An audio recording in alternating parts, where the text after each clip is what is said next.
vampire and demon battle is like a 3-part battle.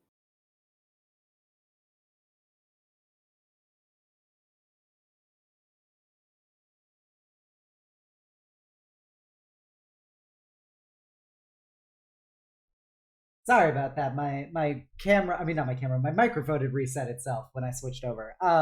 Everybody is unmuted now. Welcome everybody. If I sound different, it's because I am sick. And so but I love D&D more than my own personal health. So we're here and we're queer, get used to it. For those of you who don't know, my name is City. I'm everybody's favorite Death Knight and the DM of Eberron, Ashes of the Last War. We're going to go around the table and have everybody do their introductions before we do a brief session recap, and we jump right in. As is tradition, this is the last week and a half that we're going to be doing our fundraiser for Trans Lifeline. So if you are interested, please go type in exclamation point charity to spell charity correctly. Type exclamation point charity and go to my Tilify. We are raising money for trans suicide prevention and support. Raised over $1,000 so far. You'll love to see it. Every little bit counts. All right, first up, we got the Yules, the Yuletide Gal.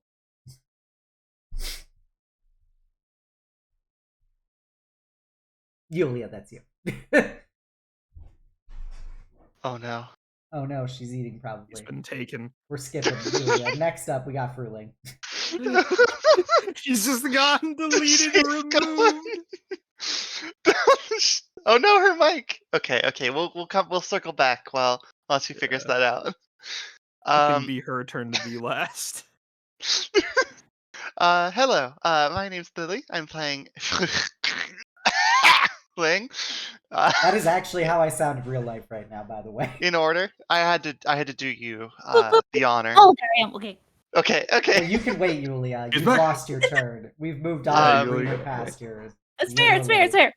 But yeah, so I'm gonna be playing characters. Yay. I'm a mess too. It's okay. I'm so glad it cut me off. Like my mic started right before you did your introduction because I cackled like a monster. All right, thank you, Lily. Next up, we got Jubilee. Oh, so we are just straight up skipping Yulia. All right, cool. We're gonna circle around. It's literally a circle. Chill out. Certified W. Hello, everyone. I'm Maris. I play Jubilee, the hot pink tiefling.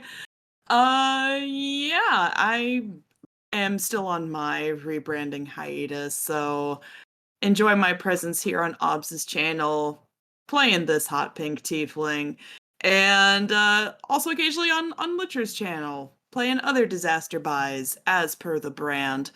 And yeah, happy to be here. Welcome back to Ashes. The best brand, disaster buy. Next up, thank you, Maris. Next up, we got Malrel. Hi, I am Leech of the Bronze, and I'll be playing Malrel today. I will be the shield for everyone. I like to play Dungeons & Dragons a lot, and I was wanting to play one of my favorite PlayStation 1 games ever, but OBS said, fuck you, so I couldn't do that. I'm sorry for cursing, Ops. Oh, yeah, and now I'm just waiting for the next update. And now I'm just waiting for the next update on OBS that actually allows me to stream it properly, so I can actually do that. And me even restart the whole game because the recordings were also fucked up. I looked at that. You'll love to see it. You know, that's Litra over here. Next up, we have fucking Cess / fucking Sif. Let's go. I finally did it. I have top billing over my cat girl sister. Let's go. Anyways, hi. You admit you're a cat girl. Anyways, hi. This is Sif. Chat. We got him. I'd like to report that we got him. This is Sif, who role plays as a cat girl. Again, Cess isn't real. The cat ears aren't real. They can come off entirely easily. All right. Anyways, hi. It's your boy Sif, Knight VTuber, living pseudo armor. Puts on cat girl ears against his better wishes because of his friends. I am the fucking Sif too, apparently. But yeah, hi. Art games, maybe FF14 this week. I keep promising people, but it's I got the FF15 car. I have to play that game more.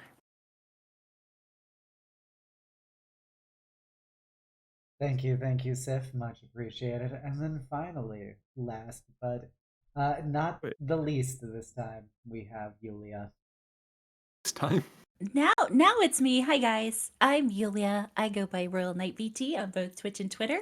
I play the other half of the Cat Girls. This one's a time wizard. Woo. And yeah, I play a lot of Skyrim. I'll get a more consistent schedule soon, but we're having a good time. So thanks so much for having me. Thank you, Wait, Yulia. I forgot one more important Yes. message. I love you guys tons. Send to the audience. Thank you, Sif. Much appreciated. We love you too. All right, everybody. Previously on Eberron, Ashes of the Last War, our plucky group of adventurers found themselves in part 2 of their beach episode adventures. They picked up with the great sandcastle competition between the 3 Smith characters, which ended in a net victory for Team Mal Rao Cleotrixia, partially because her mom was on the voting panel, so it was very doubtful she was ever going to lose. But everyone wanted to see the 10-year-old little snake girl win, so they won that. They then proceeded to have a sisterly volleyball match wherein they became team captains between Magnolia and Jubilee, picking the various NPCs and members of the party to square up.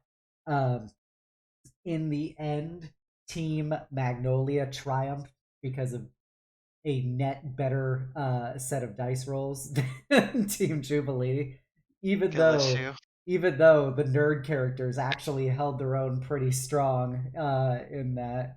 But it was a good wholesome match. Fru then proceeded to have a heart-to-heart with Paige, talking about love and romance and her relationship with Sylvana, and maybe there is more there than meets the eye. Transformers, as Mal Ral began chatting up Cryotrixia and Hecate, trying to get to know them better, learning about their feelings, as well as potentially opening up some access for him to hang out with Cleotrixia, since all of his family and children were killed during the morning. He thought that, being able to be a dad again was pretty cool. So Cryotrixia has given him a reluctant and supervised visitation right to her daughter.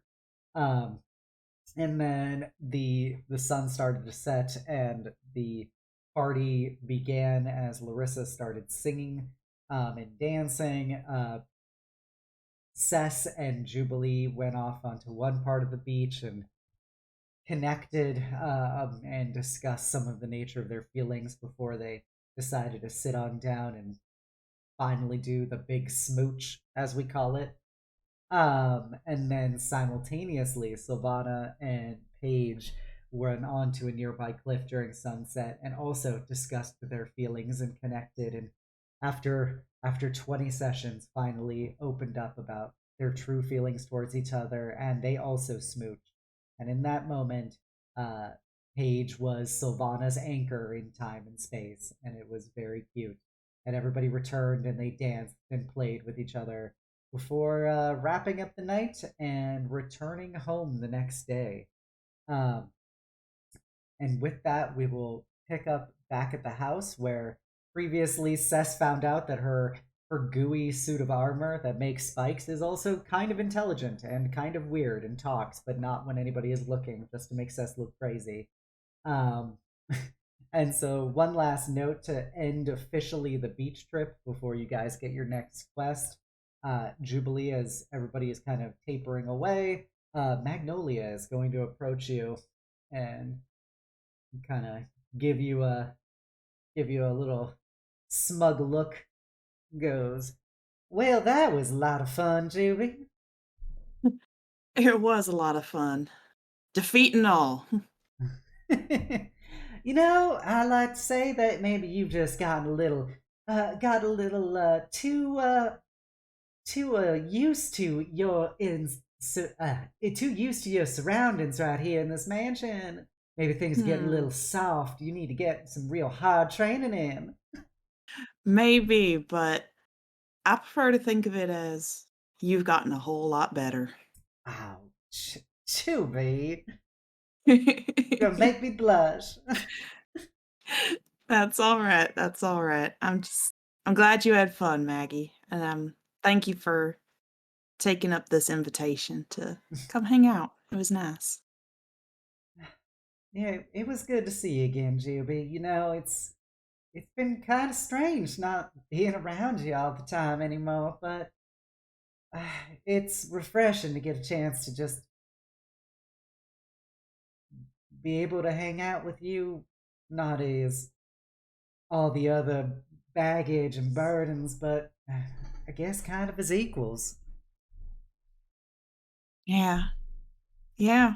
And look at you. You've now got your own job and position and gonna make your own name for yourself. It's exciting. I'm looking forward to it. I'm hoping it goes over well and I do Daddy proud. I know you will. But if I can offer any sort of advice, do better than I did. But if you make mistakes and something goes wrong, well, sometimes mistakes just open doors you didn't consider before, and it'll turn out all right. She gives you a big smile and goes in to hug you. Get on my tippy toes and hug her back. Well, I'll do my best, and I hope to do my perfect big sister proud. I know you will, Maggie. You'll do all right. Well, I gotta get on that train. I only was able to convince them to take an airship here because of the primary importance of the endeavor, but unfortunately, I have to take the old train back to Sean to get to meet my captain. Well, take care on the trip, and if you see Mama and Daddy and Oriana before I do, let them know I love them and send them my love. Of course, and next time I see you, I hope you're ready for me to get a nice 2-0 score against you. Oh, we'll see about that. I'm gonna come back swinging. Just you wait. All right, Juby. Stay safe and know that we all love you and we all are with you, even if we ain't with you. Thank you, Maggie. Now get on out of here before I get emotional. I know, might smear your makeup. And with that, Magnolia, kind of just picks up her stuff and starts heading back to the foreign concession of Grey Wall. And you guys Pick up Prince and have him wave his little paws. he waves a little paw. He's got a little lighter since returning from the Ravamons, but still a hefty lad. But yeah, as you guys resettle back into your domicile, shortly thereafter, like within a matter of days, you guys actually receive a letter, not an arcanogram, but a letter, which is addressed to you guys on behalf of the United Houses Directorate, and it is a contract proposal. And this is being brought to you by the Houses of Shadow. So for those of you who don't know, there is a dragon mark in Eberron, which is the Shadow mark, which only appears in elves. The problem was they had a bit of a civil war over it, and so the House of Shadow, the dragon marked house in charge of basically dancing, courtesan stuff, spycraft, and assassination, splintered into 2 different rival houses. But this is actually addressed on behalf of both House Fjarlin and House Thorani. And it is a retrieval quest and they're asking to meet you, or for you to meet them at the Villainous Grove tomorrow at dawn for finalization of the details. You will be paid 750 gold each. Malrail goes ahead and he picks up the letter and brings it over to Jubilee. Hey, boss, looks like we got another job. So it looks like an interesting one from one of Do we them now? sneaky houses. Do we now? And she'll, read over it and read it out loud to the group what the job entails and just say, that's interesting that it's both factions. I don't know how common that is, but Mhm. seems We could- important. Yeah. I hope Especially they if don't need it's us to be both of them. sneaky about it. I'm not the quietest person. Well, it doesn't say anything about sneakiness, but I imagine they'll fill us in on more details later.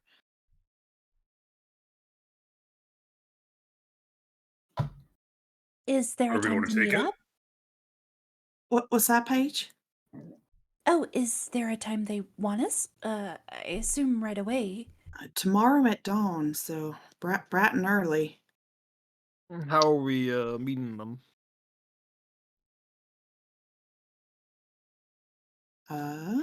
It says, meet them at the Villainous Grove. You know, the place where you met the Dryads.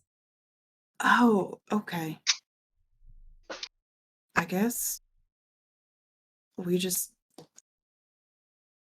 head over there the same way as the last time.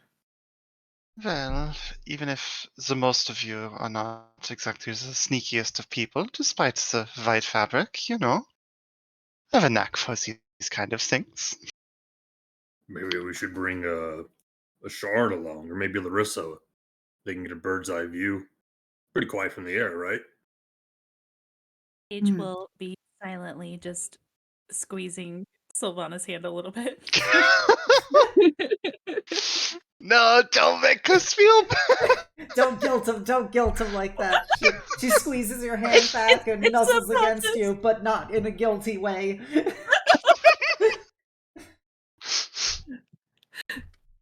Well, in terms of people, this house, you said it seems to have something to do with the Fae, or something like that? Or just...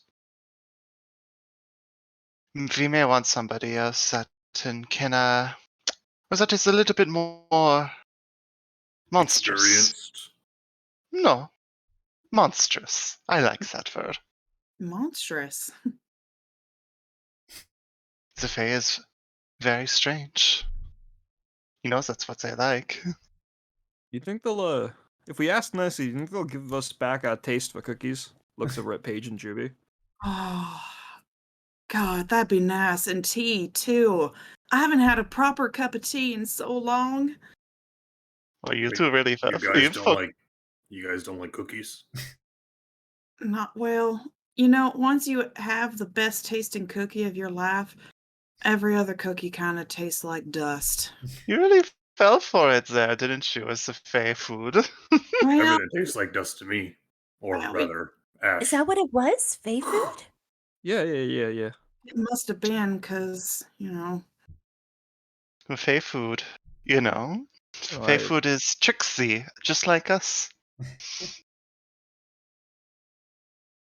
yeah. So are we bringing the... are we bringing Sharn? Changelings are Fae, aren't they? Or are we bringing Larissa? Actually, I was thinking, not because I'm totally awkward or anything around Ashan, but maybe we could bring in Larissa. Malral, Fru, you weren't around for this, but during the human trafficking incident that was our first quest, Larissa was one of the people trafficked, and so these kids from the Grove. So might just work. I'm Oh. totally not reaching. See, Fru's agreeing with me. See. That's Are fine, but did something Sharn happen? and Larissa down here with us? Oh, you want Larissa down there with you? I How much assume time we're was going I just want to first. ask Yeah, their I don't opinions know on the how job. many of your companions you want a part of this meeting or anything. We know apparently Sylvana's there holding hands and being gay with Paige. Uh, I just want to Table. get Larissa- They're holding I wanna hands ask- under the table. Yep.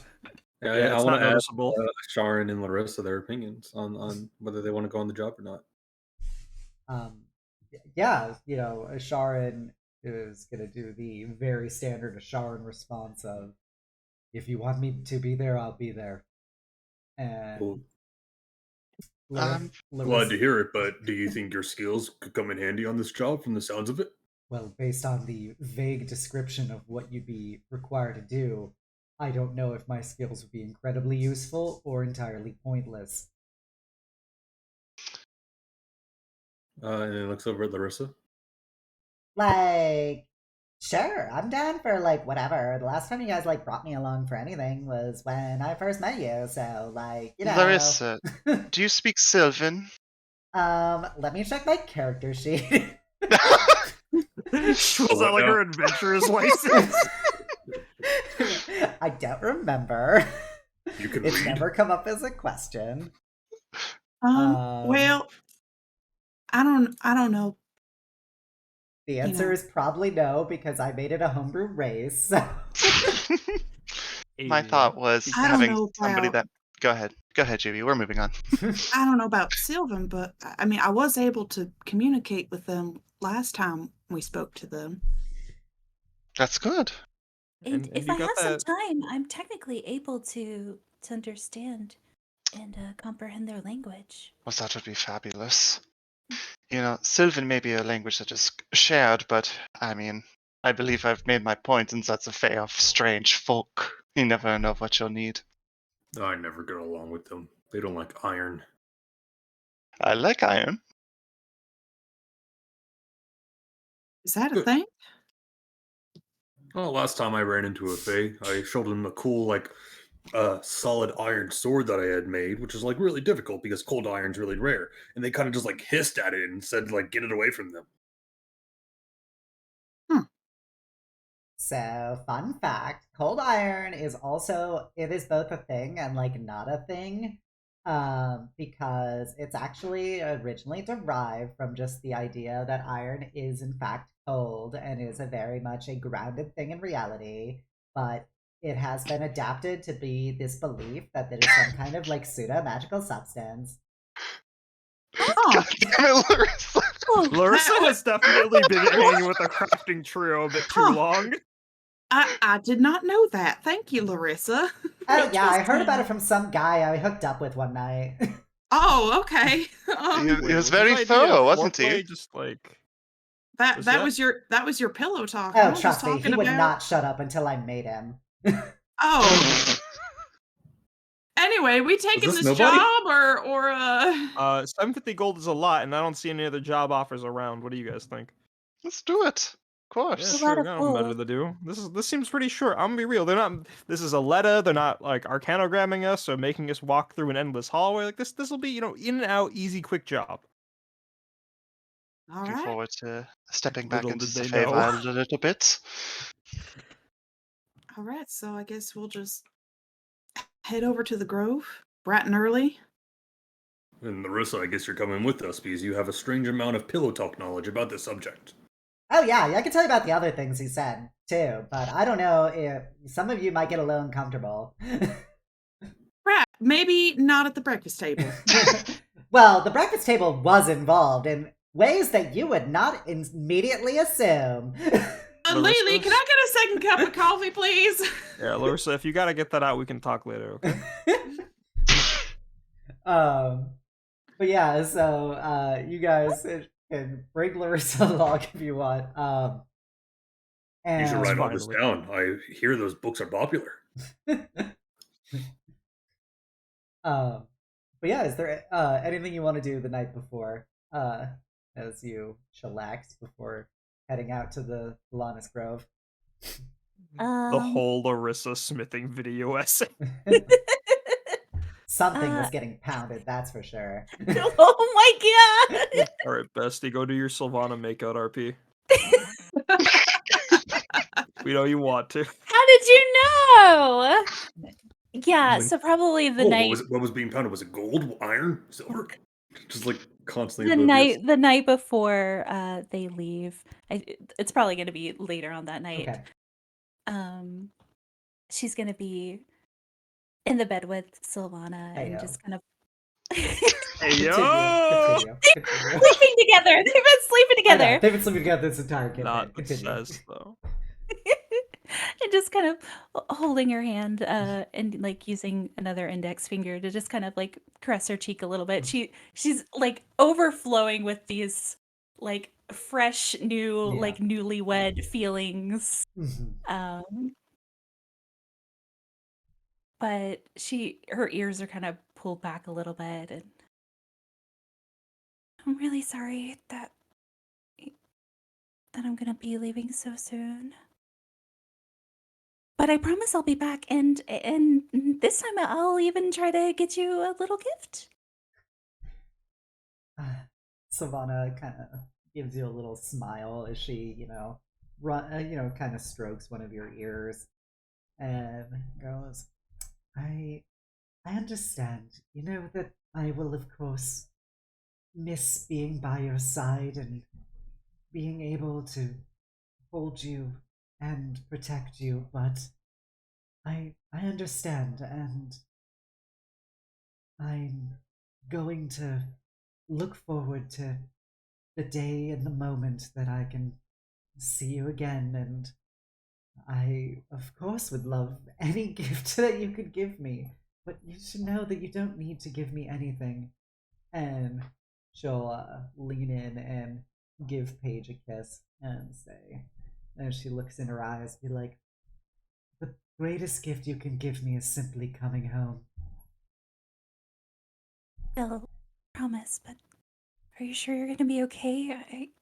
I know last time wasn't so easy for you, and she's just kind of nuzzling her nose up against Sylvana's and kind of talking really low.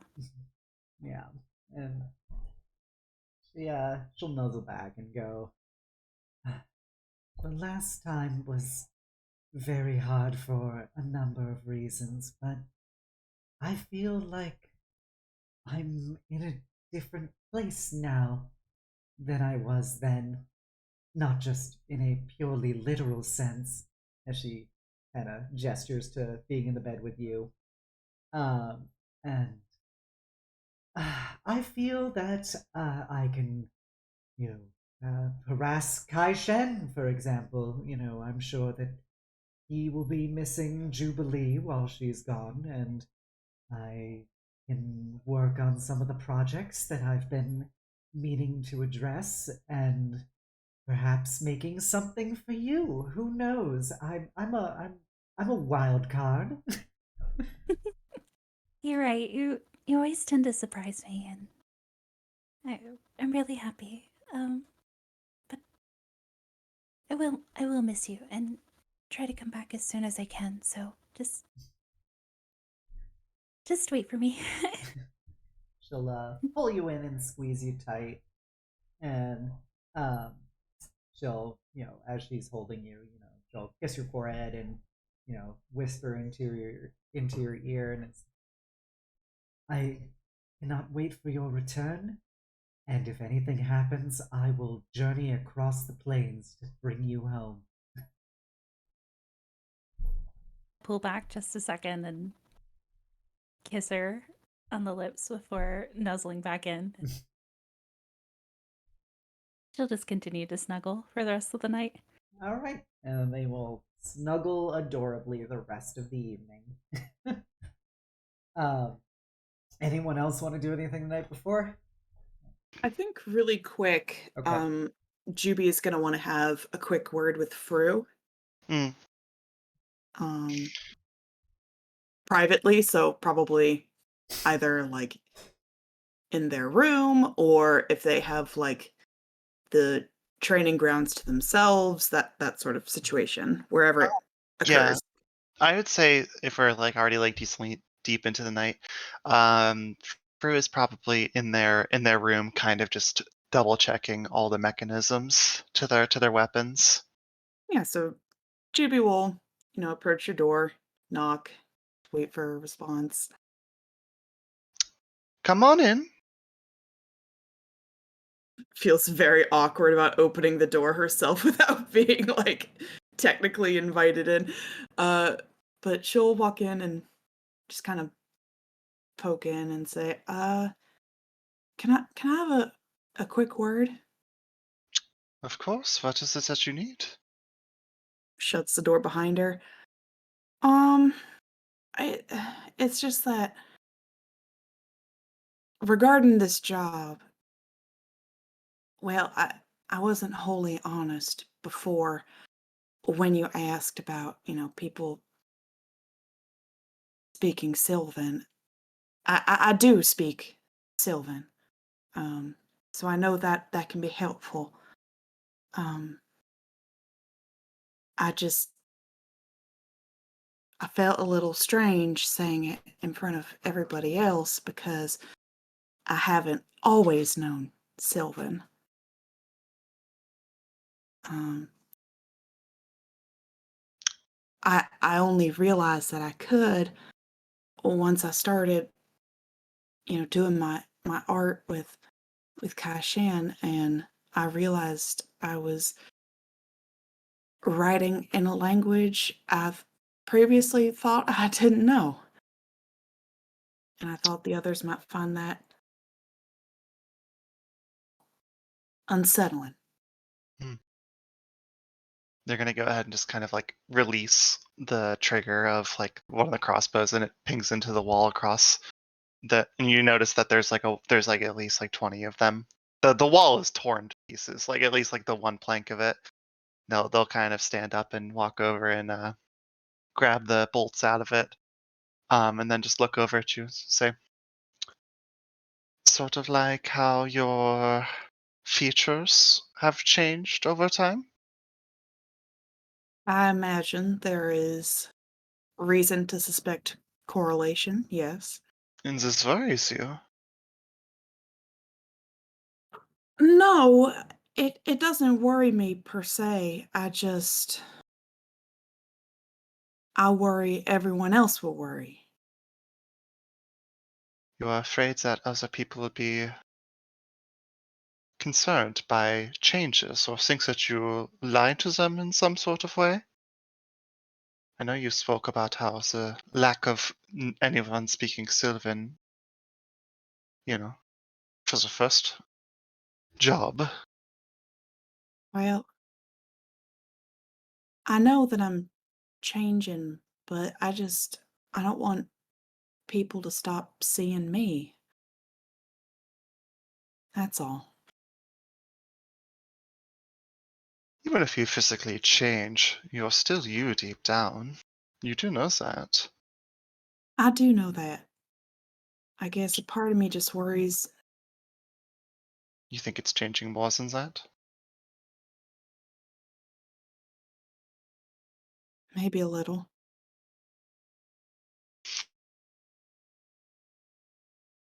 I'm gonna walk over to Juby and kind of like bend over a little bit and look directly into their eyes. And they're just like they're like full like cat's eyes essentially, right? Mm-hmm. Yes, there are one blue and one green cat's eyes.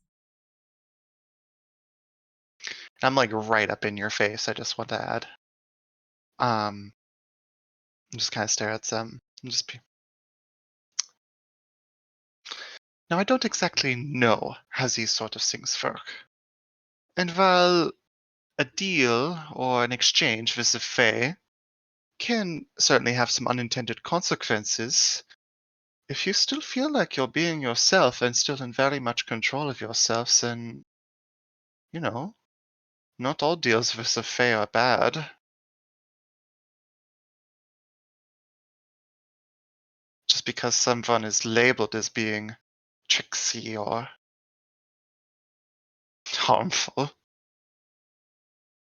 you have no reason to think that that is necessarily what is going on with you. Yeah. Yeah. Look at me. I am Fae. Do you think that I am necessarily automatically tricksy? You She'll just think kind of cork a little smile and be like, I don't know. I don't think you've been particularly forthcoming in the time I've known you. you're not wrong. But it is not the fact that I am Fey that causes you to not trust me. It is who I am. For what it's worth, Fru. And that you might say this is a mistake, but I do trust you. And I trust you too, Jubilee. I know that you do not wish to necessarily unfearing take up the mantle of leader of our little merry band, but I think we all know that you're looking out for us. Whether that be yanking us across the battlefield to get us out of danger, or just being there for people when they need it. You do a good job. Thank you. That means a lot. And it's not that I don't want to be a leader or anything. It's just it's a lot of responsibility. And I want to make sure everyone's okay. That's my first priority.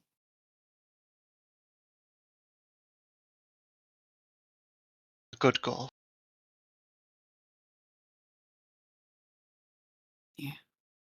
Do you feel any better? A little. Feels good being honest, I guess, about all this. I know that maybe the others might not understand, but I know you do. So, Thank you. You ever used one of these? They'll hold out the heavy crossbow. no, I can't say that I have. Daddy always said it's kind of cowardly to fight someone from a distance, so. Oh, agree to disagree, but here. So they're gonna hand you the crossbow. Oh, it is heavier than I expected. Hmm? And all you do is just aim and shoot? Aim and shoot. You do know how. I'm sure you're natural at aiming, but what I wanted to say is when you pull that trigger and you feel the tension release, it is liberating in a way. The power that it holds, just with this one little string. Hmm. And they'll like beckon you to try it against the same spot that they fire against. Oh boy, is this really what the first roll of the night's gonna be? No, you don't have to roll for this. You do not. Yeah, I'll say that she'll try to take a shot and it goes really wide and just like boop, right in the ceiling. Oh, we don't want to have Lily cleaning that up, but we'll Oh. get to it. We'll get to it. Ah. Mm. I always try and keep it in one place just to make sure that it's uniform. Rat. Oh, geez. Okay. It's all right. It's all right. What I wanted to make clear to you there is find ways to release your stress. This is one way that I do. I feel like a lot of people have been telling me that recently. But it's all been good advice, you know. For you, it's training, and Kashan, it's art, and Sess, it's a night on the town, and Well, you've all helped me. stress can be a healthy thing as well. Everybody calls it negative, but some level of stress causes you to perform better. Don't shy away. Just feel the tension and feel the release. Mm. Thank you, Fru. I'll let you get that bolt back. I don't think I can reach that. Oh, I have it. Don't worry. I'm Thanks for listening, as always. Of course. Look forward to tomorrow. And she'll leave Fru's room, and she'll make another bold move and go over to Sess's room and ask for some night cuddles. Oh yeah. Oh, yeah. If Sess is there.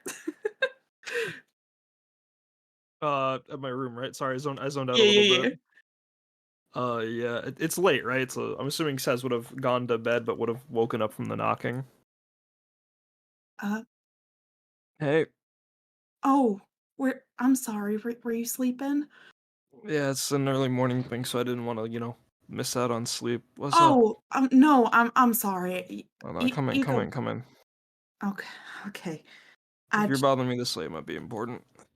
uh, it was not important actually. Oh, I just wondered if you wanted some company tonight. That's all.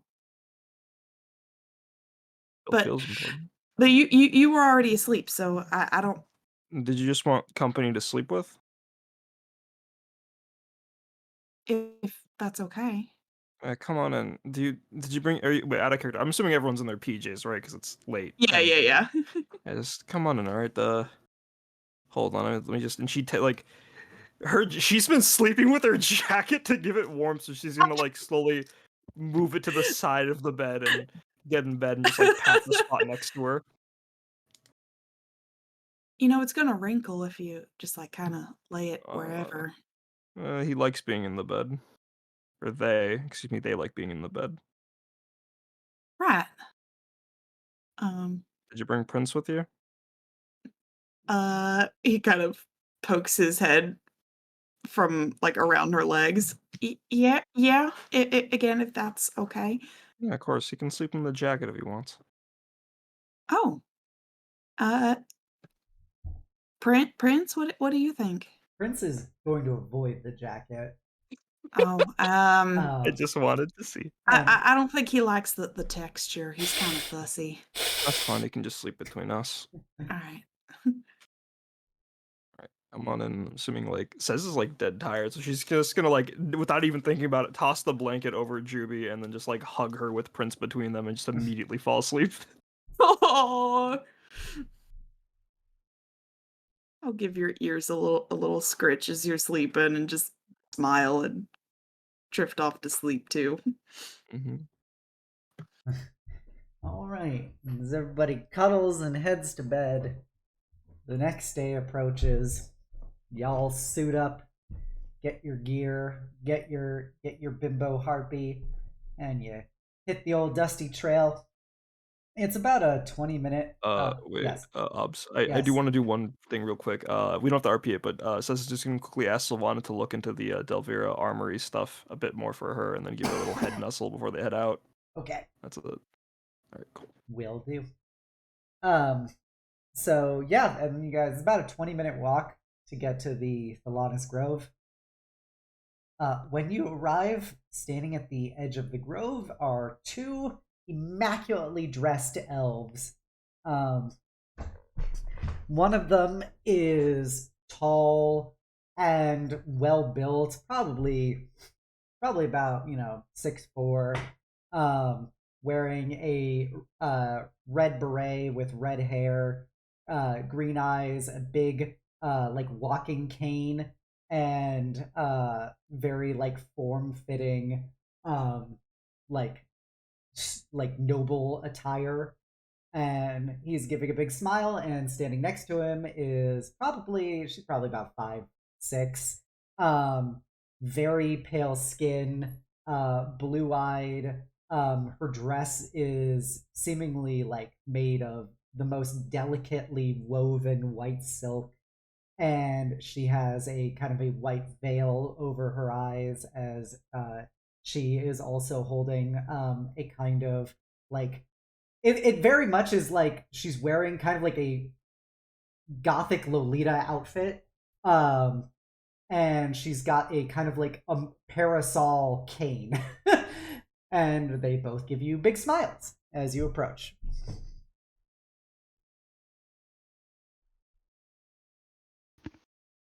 Hey, I think we should let the points at free. I think we should let the Sylvan speaker do the talking. By the maybe. way, Prince is here. Prince flew behind you guys here. Yeah, so I'll go ahead and speak up in Sylvan Mm-hmm. and just kind of say like, just kind of like welcoming them, but I was just kind of very formally like, it is very good to see you this evening. I just, on behalf of Rose Gold, I wanted to make sure that you were welcomed by our best. Who do we have the pleasure of talking to? They give you a big smile as you speak in Sylvan, and then the male will bow as the female curtsies, and the male will start off by saying, in common for everyone to hear. Well, we appreciate your efforts to speak Sylvan. It is not necessary at this juncture. You may call me Rue de Fiarion, and this is my companion. And she chimes in. She goes, I'm. You can refer to me as Etheria di Therani. It is an honor and a pleasure to meet you, Rose Gold. Prue does a full bow. It's a Nice to pleasure to meet you. meet you. Yes. Rue will stand back up and goes, well, you've received our initial proposal. I, at this point, would be delighted to be intrigued if you wish to know more, or if you just wish to sign on and get the payment. I think it would be nice to have a little more detail as to what exactly is required from us. Oh, it is simple then. We are requiring you to retrieve a Fey artifact for us, known as the Clarion's Call. It is currently fallen into the hands of ne'er-do-wells, and we need it retrieved, and so we thought that you would be perfectly suited for it. I see. where is it? In Thalanis. Gesundheit. Do I know where that is? Make a religion check, / everyone else can make arcana checks. Rue will know this regardless. Easy. Yeah. I don't have to roll. I'm not good at any of those. You said religion? Yes. Or arcana, if you have it, I guess. Juby got a 22. They're both -1. Okay, well, Oh, but I you got a rolled a natural nat 20. So, Oh, I don't know why mine rolled twice. yeah, Juby and Mal Rao know that Thalanis is basically the Feywilds. Paige, you know that you've heard of it as a plane, but you don't remember which. Mm-hmm. I And see. then Prue obviously knows what the Feywilds are called. I see. And how exactly do you suggest we get there? Oh, that's simple. We'll make a portal for you. Ah, of course. And I imagine the same for the way back? We will not be the ones enabling the portal on the way back, but you will be able to safely return once you've completed it. Excellent. And Well, how would we go about returning if you were not the ones to open the portal initially? Oh, you will come into contact with somebody who will be able to open a portal for you. And is there anything that we should know about this item in particular? Any special certain abilities we should be aware of? Very likely in the hands of you. Well, yes, in the hands of you at least, it should be nothing more than simply another Fey artifact, but to those who are more capable of using its secrets, then we'll be able to use it for furthering our own purposes. So you shouldn't be concerned about any risks, either to your physical or to your perhaps spiritual forms. And you notice they all kind of just kind of chime in one after another as they talk. Like they're sharing the same brain cells, basically. You said it was Weird. taken by ne'er-do-wells. Is this going to be in the Feywilds, or is this going to be like in a proper city? Are we going to need a camp or anything? Oh, you shouldn't need to camp. It should be a comparatively short distance. Yes, it should be fairly obvious when you arrive where to go, and we will ensure that you have a suitable a guide to take you along. That would be fabulous. So, do we have your agreement? Do you all wish to embark upon this endeavor for us? Well, gang, I must say, just to get it out in the open, while the Feywild does feel like home, it is not home. However, I do know a decent bit about it, so I will do my best to assist along the way with any inquiries that you would have. That would But yes. probably be very, appreciated. It still seems very vague to me, but I guess if everyone else is okay with it. They're describing what sounds like an easy job. Now, was they ever truly easy jobs? I was about to say, our easy jobs usually comes with some sort of surprise, but at least if we're expecting it, it won't be a total surprise. They'll be ready. Hey, it's fine with me. All right. Does everyone agree? Yeah, there's no problems. It's a job. It pays gold. A weird fey artifact I will not touch. All right. If everyone agrees, you all feel a somewhat familiar shiver down your spine, and Rue and Etheria will hold up their scepters and canes, and they will gesture, and a large tear forms in reality between them. And they go, "Excellent. Please just follow us," and they proceed into the portal. All It's right. really that easy. Furry will just walk in, facing back towards the rest of the group. Juby will pick up Prince, perch him on her shoulders, and go, well, here we go. Are you Follow just through. gonna be glued to Sessa's side and walk together with her? Yeah, we've gone through these before. I think, just not fey ones. Different every time. We'll be fine, right? Besides, we got to get back home and see Sylvana and the rest. Yeah.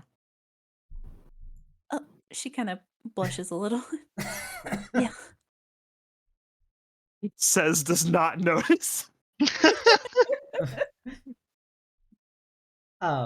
Yeah, as you go through, you all have the very sudden realization, this is kind of weird. We didn't get an arcanogram, and we didn't sign an NDA or anything before this.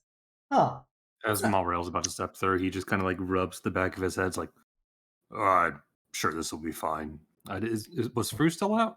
No, No, Fru I was was the first first in. one in. Oh, okay. I was about to say age before beauty. And he'll walk in, the giant metal-clad dragon going into the Feywild. It'll be fine. Yep. When you guys go through, you are assailed by a barrage of scents, odors, sounds, and surprisingly flavors.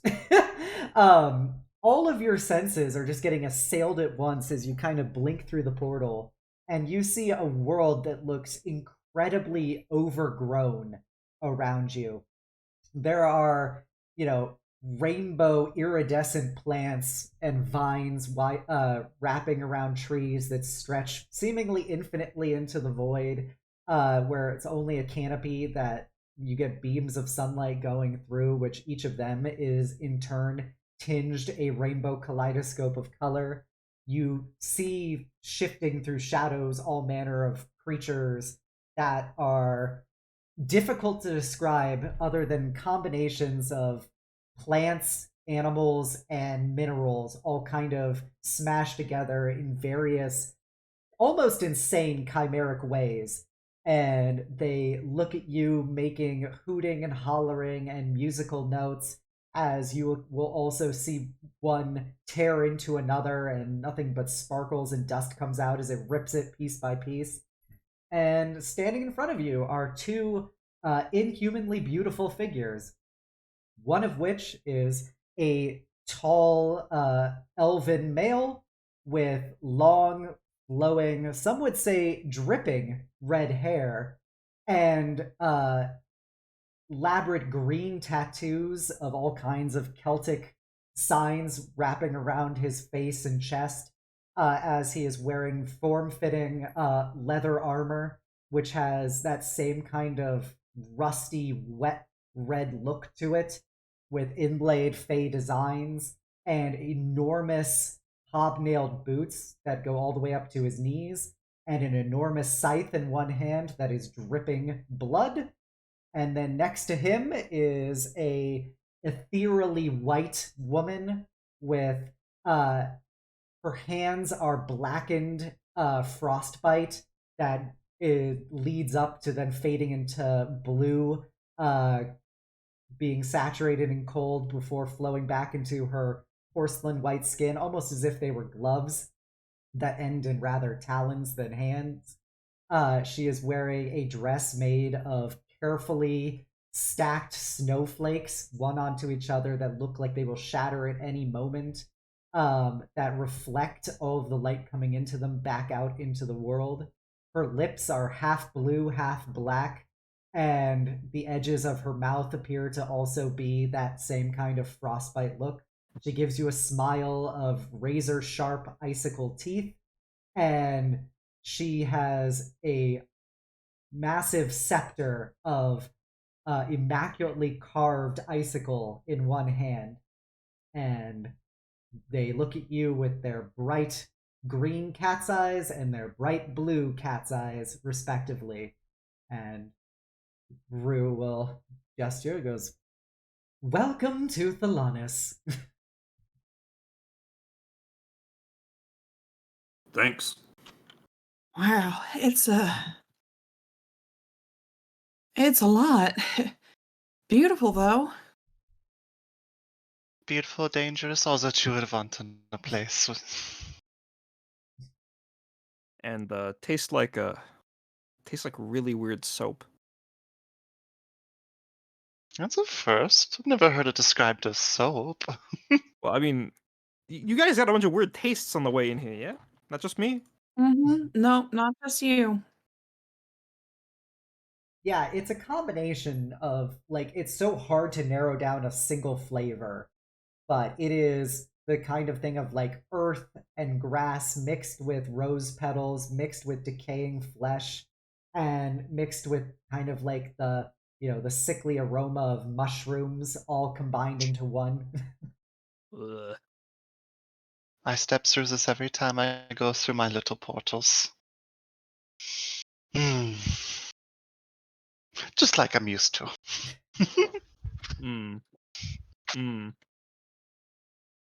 Now, I'm sure you have additional questions at this point. Might I ask which court it is that this would be associated with? I assume this isn't just some ne'er-do-well stealing a prized object. Has to have come at least taken by a court or They look at each other. acquired. They look at each other for a moment, and they give those big, Cheshire-wide smiles, which is incredibly unsettling on their elven faces because it stretches them in ways that normal people's faces do not go. And Rue will pick up and goes, "Well, as a matter of fact, it is not actually a matter of courts. Well, I guess in one way it is," as he turns to look at Etheria, and she goes, "Well, yes, it is a matter of courts. However, what you are being required to do is actually a matter that deals with external powers. Yes, we have our own issues that have tied the courts into this particular intrigue. but your particular antagonists are not denizens of the Feywilds themselves, in a literal sense.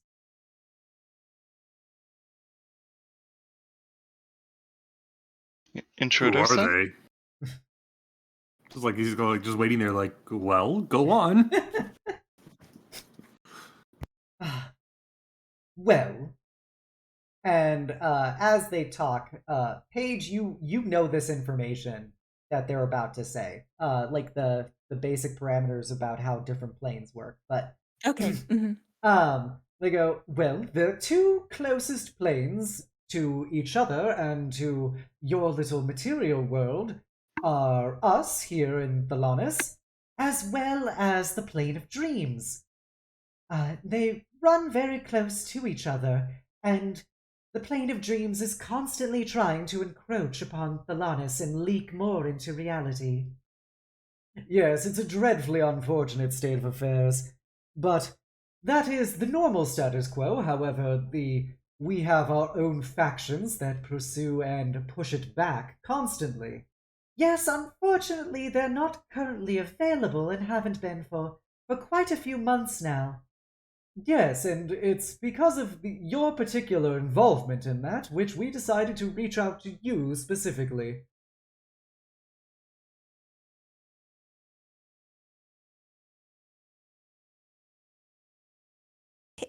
Yeah, of course. We'll do whatever we can to help.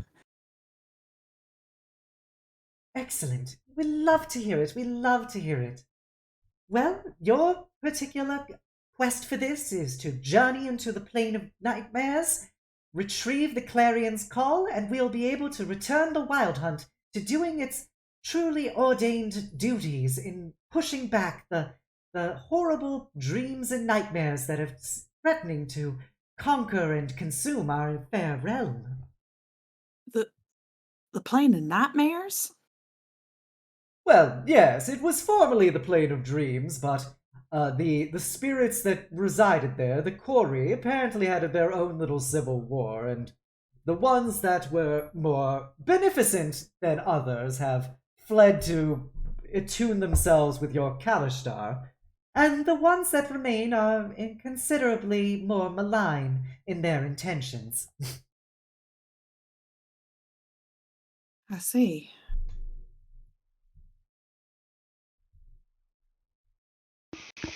So getting this item back, will help the hunt to keep these creatures at bay. Am I understanding this correctly? Correct. Normally, King Oberon in the hunt would be in charge of pushing them back. However, after the death of his Houndmaster, he no longer had the ability to harness mortal souls to be able to journey into the plane of nightmares. Yes, we Fae do not dream, therefore we cannot access the plane of dreams by ourselves. So, from what I understand, King Oberon utilizes mortal spirits to be able to create their own access ways to be able to push back against the darkness. And But these yes. spirits are willing. But yes, so as somebody, as they both look at you guys, slew the previous Houndmaster. Did I get completely ignored? Yes. Slew the previous Houndmaster, they no longer had that ability anymore, which has ensured that the plane of nightmares has continued to expand itself without anything to stop it. Oh dear. All right, so we have to rectify our mistakes. Hold on. What we did wasn't a mistake. We didn't have a choice. So don't give them This isn't our bad. They're just giving us a job, okay? Right. What are we talking about? Well, we've encountered this Houndmaster that they're talking about, and we killed him. Sess and I did. So seems that had some larger effects than I guess we anticipated. But was he doing bad things? mean, they were He attacking. was killing people, yeah. Yeah. Then, in all your knowledge, you did the right thing. Yes. I will not disagree with that, but we have Even to good choices have consequences, so I suppose it's time to deal with them. exactly. So let's find this item so things on this side of the universe can return to normal.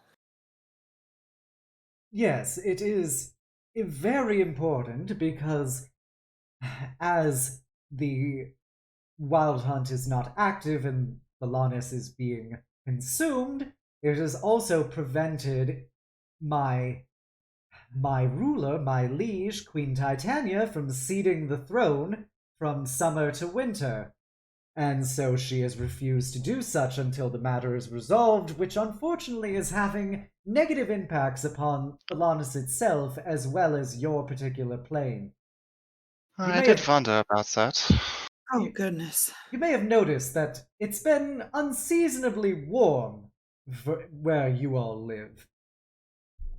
I thought that was just the effects of late stage capitalism, but It's been I could have getting warmer. sworn it was because of global warming, but It Um, always seems a bit chilly to me. so, we need to get this resolved so that it can pass to my liege's control of the throne and the seasons can return to balance. Right. So, very important job then. Okay. Um, everyone feeling okay about this? No use worrying about it. Let's just do it. I mean, I know we did do it, but I guess we'll try to unwind it. Make things Again, better. we did not do it. I mean, think of the consequences the Houndmaster did with all the fucking lives he took, alright? Yeah, no, I don't think what we did was wrong at all. We were protecting people. It was the right thing to do, but Says is mean- gonna quickly pull, like, Paige and Jubians and is like, listen, this is the Fae. Do not give them an inch. They will take a mile from you, okay? Yeah. Right. So we just get the item, retrieve it, get our reward, and that'll be it. The two Fae kind of clap for a moment as they smile and go, "Oh, the mortals are having moral panic. It's delicious." we should definitely get out of here as soon as possible. I'm in agreement there. Okay. Yep. Where do we go? Excellent. Well, since you're already working for us and have agreed to your soul gears, we might as well actually introduce ourselves properly. I am the Red Cap, the Knight of Summer. And he bows.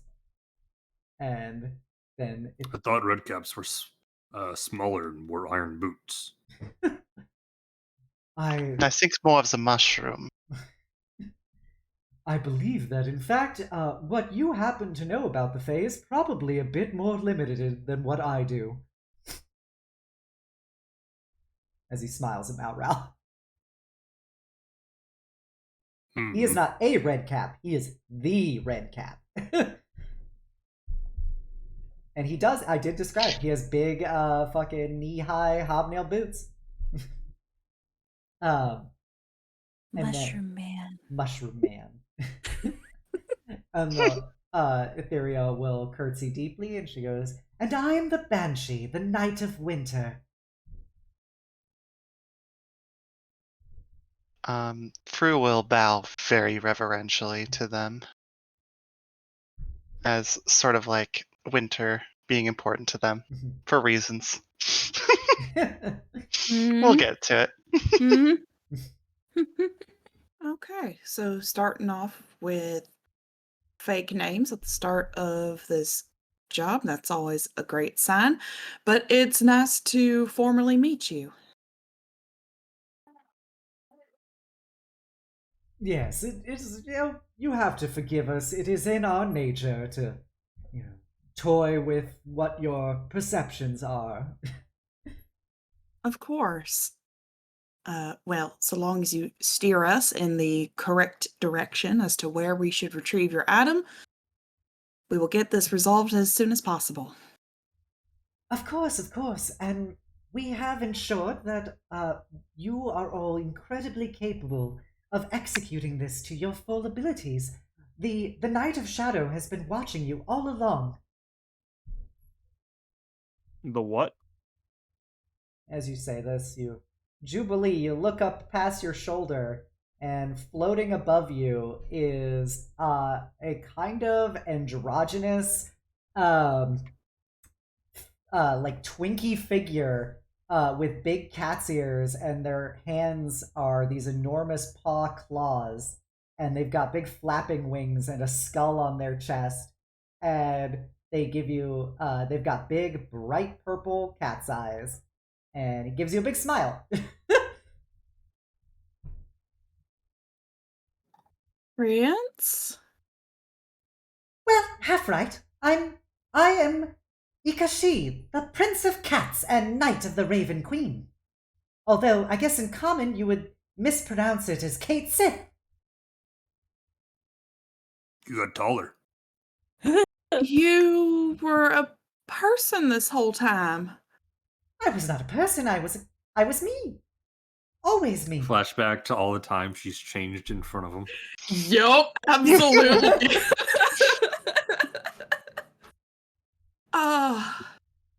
Wow. Okay. Oh. This is a interesting development. Okay. I like your new outfit. Oh, thank you. Always a pleasure to be able to preen and show off. And he takes one of his enormous claws and kind of, strokes his ear with it. I'm not entirely surprised by this. What? You're not surprised? He was a cat. Yes, and we also had a lovely changeling companions that could turn into whatever they wanted. Faye. Yeah, but he was a cat. I technically am still a cat, to be specific. I'm a cat.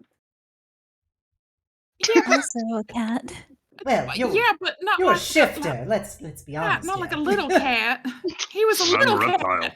This is a little guy. Just a little dude.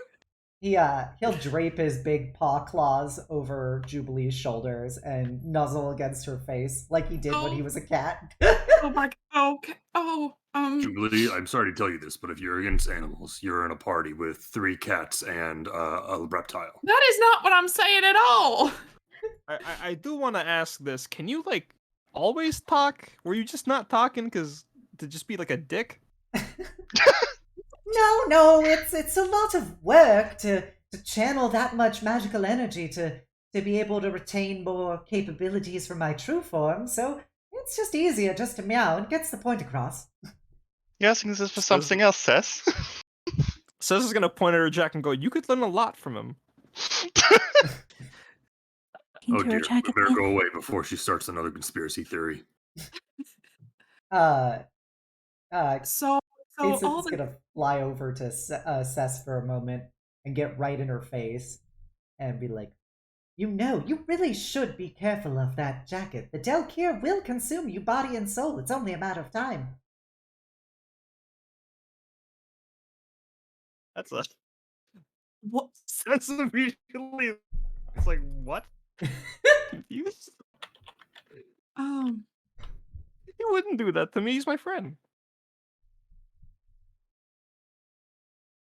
You make strange friends, and then he sneezes in your face. Sorry. God, he is a cat. The Prince of Cats. So Ariel pulls out a cat treat and throws it at him. Now that's just demeaning. So You liked it when you were on 4 legs. It was fun when I was on 4 legs. Part of the role play. So role player. So you've been watching all this time. What were you watching for?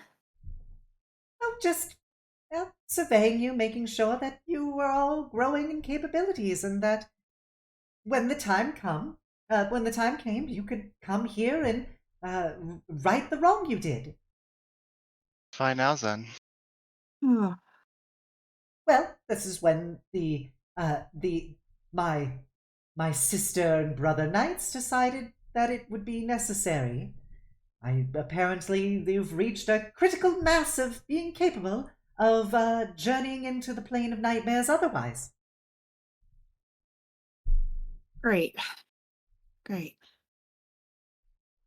Will you be accompanying us then, or Oh, I'll be are taking you to the border, and I'll be able to open the hole to help you get through. But I unfortunately won't be able to join you inside.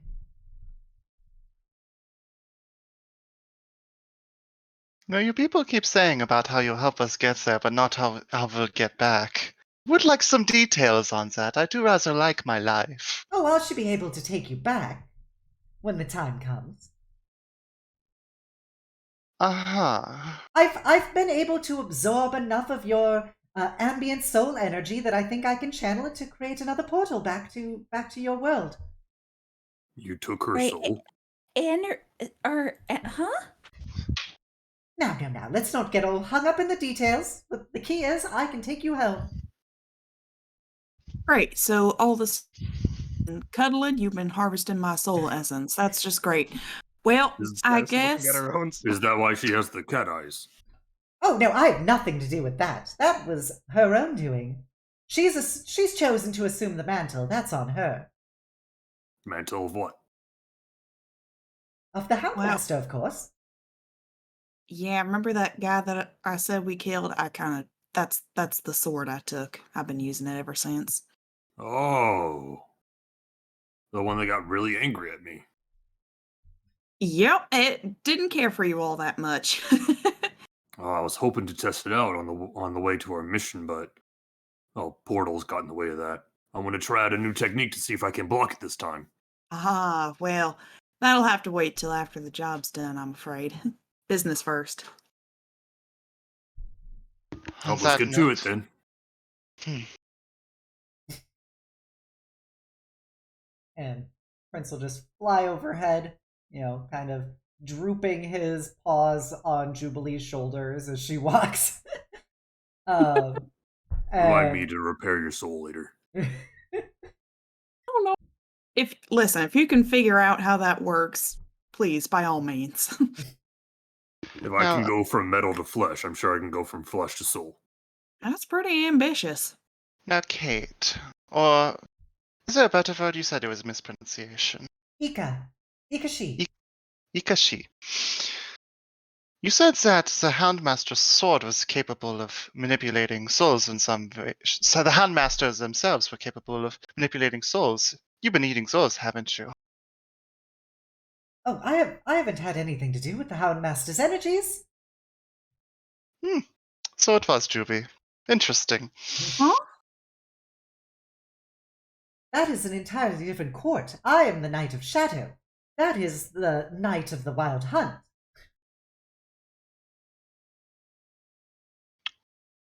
Noted. But you would be impressed how much you mortals just shed so much soul energy in your day-to-day lives. It's truly astounding and fascinating.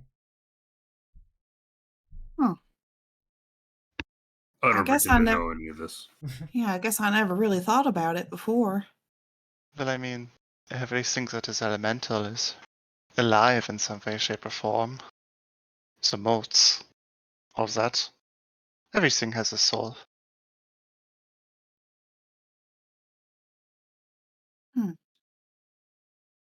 I would advise you, though, that you should probably be aware of a few rules now that you're here. Oh, yes, we probably should explain some of the basic rules, since we do actually want to see you all succeed. We're going to let you in on a few Fey secrets. Yes, we're going to tell you some Fey secrets, so you should consider yourselves especially blessed. We don't have to offer anything in return for these secrets, do we? Oh no, this is being freely given to you because we don't want you to make some kind of silly mistake along the way and derailed this whole operation. I see. Will these secrets, you say they'll help us, but will knowing them put us in any kind of danger? No, no, no. Rather, much to the contrary, these should help protect you when we go through Queen's Meat. Queen's meat. Yes, yes, it is the. They kind of look at each other for a moment. They look at Ikashi, and he goes, it is somewhat of a. Capital, I guess, would be the a unsuitable analog with what you mortals are used to. But yes, it is essentially where the passing of the thrones occur at between Queen Titania and Queen Mab. I see. Well, what do we need to know? Excellent. There are simply 4 rules that you will need to know going forward. As long as you remember these things, then you should be able to maneuver through most of the nonsense and deceit you will most likely encounter amongst our brethren. Number 1. Never lie to the Fae. As long as you do not lie to the Fae will not lie to you. Although this does have a bit of a caveat that merely reshaping the truth is acceptable.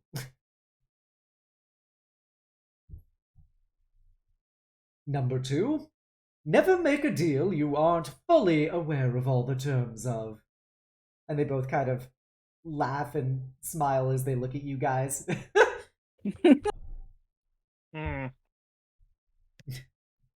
Okay. Number 3. Yes, number 3, if you say you will do something, swear something, or make an oath, that is a binding contract, whether verbal or written. Okay. Breaking such things is essentially putting an open target on you amongst all of the fair folk.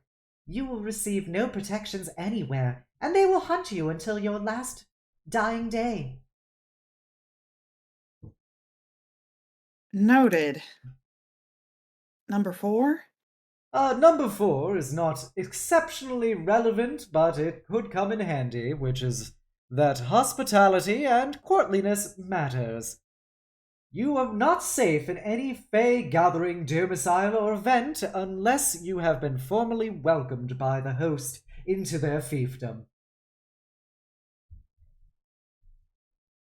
All right.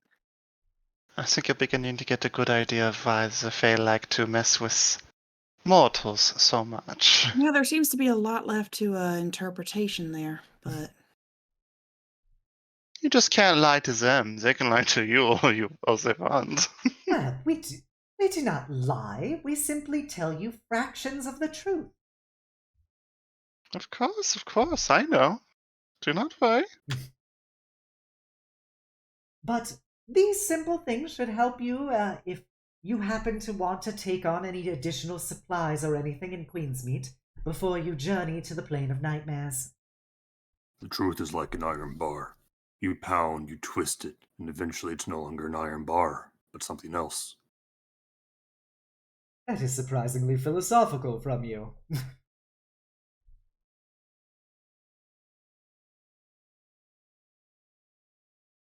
just those 4 rules then? Nothing else of...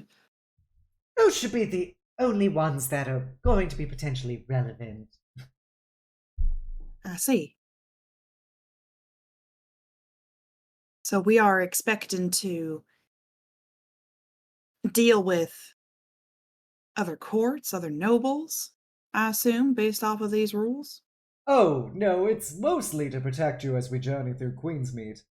We've made sure that all of the barons and counts in the territories between Queensmeat and the Forest of Broken Dreams have acquiesced to our demands as Knight of the Summer Court. and so they should not be bothering you. But if you choose to dilly and or dally, then perhaps these will come in handy. But we should remind you that time here works a bit differently than where you come from, so we cannot say how long will pass the more you dilly, or in fact dally. We best hurry then. Yeah. No dilly-dallying, y'all. We don't want to spend 3 hours here and go back and find 3 years have passed. That would be alarming, yes. Do we need any prep time then? I think we prepared before we came, right? We should be okay. How long approximately will it take to get there? Oh, we should arrive when we arrive, and we will be able to depart when we depart. Right then. And Malrel, just like getting ready for the journey they're about to go, just pulls out a book of the Dark Six and just starts reading that.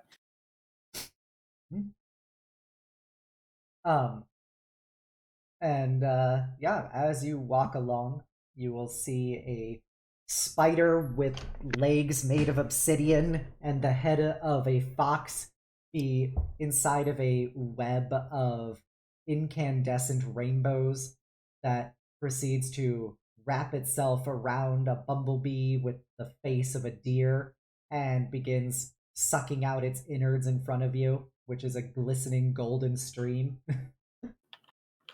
And they all have those green cat's eyes that the red cap has.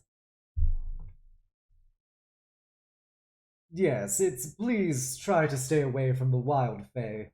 They don't have quite the same understanding of decorum that the rest of us do. I highly recommend you do not think too much about this in general. It can hurt a bit.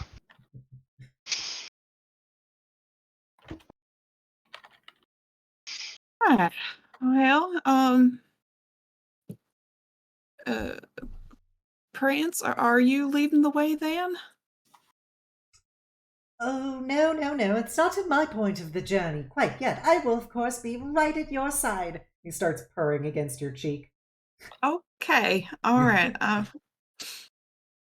Yes, for this duration, we shall lead you to Queensmead, and then we will unfortunately be required to journey to our particular lieges. Everyone ready? Of I don't think that course. much else to do. Yeah, let's go. Alright. Alright, as you start walking Onwards. along, a series of uh, four-legged golden stone creatures come down from the trees and set themselves into the ground in front of you to be stepped on as you follow a yellow brick road.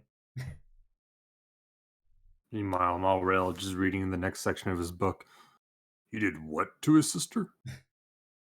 And as you progress closer to Queensmead, you see the forest begins to part, and standing like a mountain in the middle of these woods is a very fairy tale-esque castle, like straight out of a book, made of wrapping vines and wood, immaculately sculpted into towers and crentellations and walls and everything. And it is practically humming and throbbing with green face sigils and energies. And it almost, you get this overall impression that everything is overgrown here. Like, there is probably far more growth everywhere than there should be. Like, it definitely looks like things are strangling on themselves, and new life is bursting out of these containments to then consume other life. And that's part of what you think might be attributed to why these wild fae are acting so cannibalistically amidst all of this.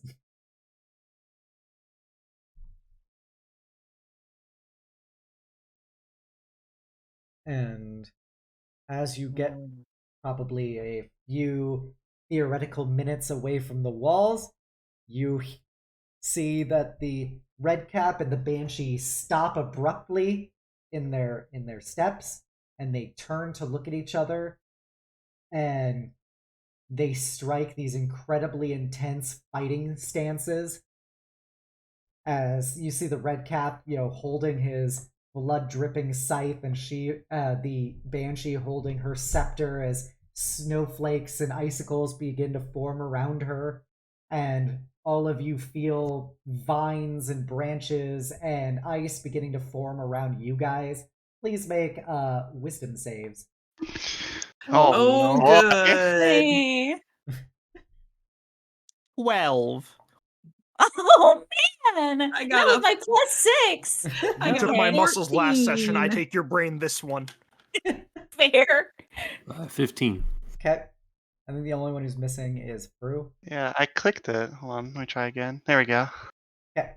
Fru, well, this should not be surprising anyone. But Fru, you're the only one who's not affected by this. It's really just a skill issue at this point. Quote unquote skill issue. As everybody gets God. cemented into place and you feel the vines begin to heat up around your bodies in a way that is if it's trying to drain your very life force, as at the same time the ice itself is draining the heat from your bodies and all of the life force as well in its own particular way. And as you see these vast elemental primal forces form around these two, it begins to blind your sight as the ice and fire and vines begin to clash with each other around the two of them. And you hear them both shout in Sylvan, Rita, Pita, Sida! And you see all of it like a big thunderclap smashes together as the energies promptly fly to the sides of you guys. As you see them both standing in their fighting positions, their right hands extended outwards, and they're both making a scissors motion.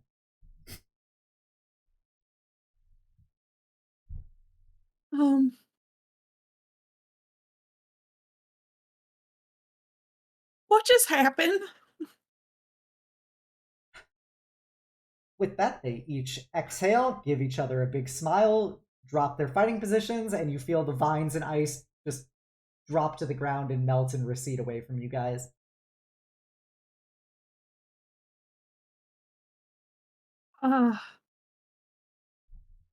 Is that really necessary? Thank you.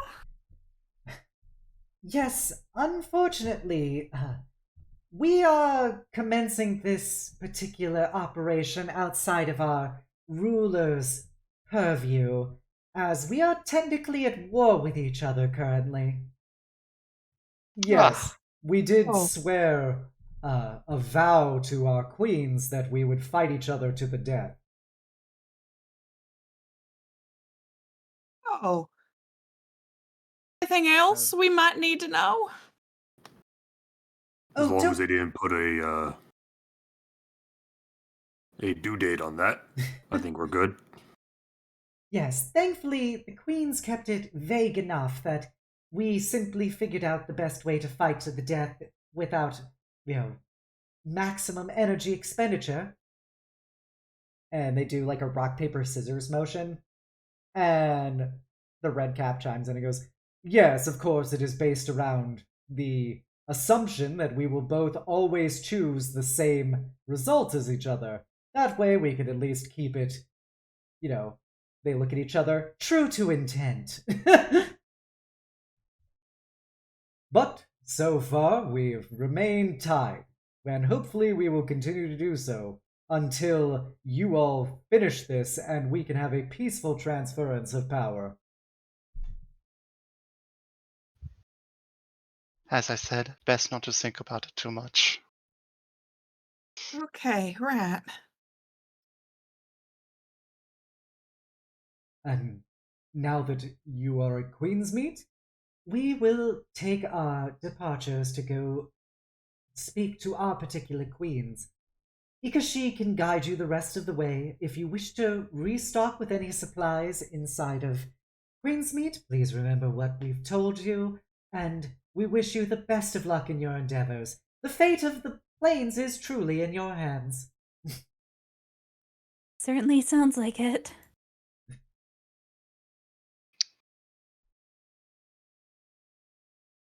With that, Yep. the banshee is going to turn into an ice sculpture and shatter against the ground as the red cap will dissolve into a pool of blood that is soaked up by red veined vines.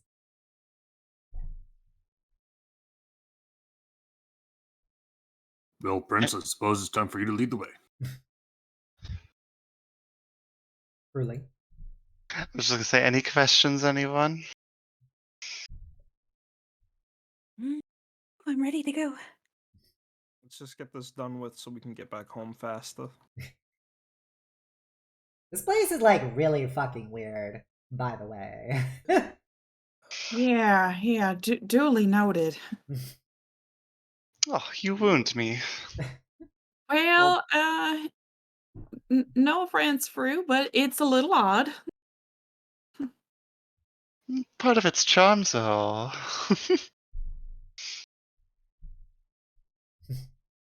The seasons are Juby- very important. As they're walking, just like walk next to Larissa and show him a picture that's in the books. Like, check this picture out of this weird fairy girl. Yeah, she's pretty hot.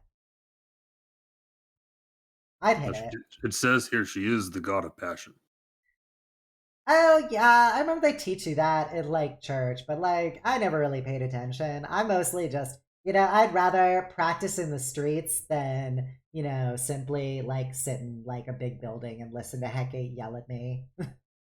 Yeah, I never really paid attention either, but Hecate insisted I at least try and read the book.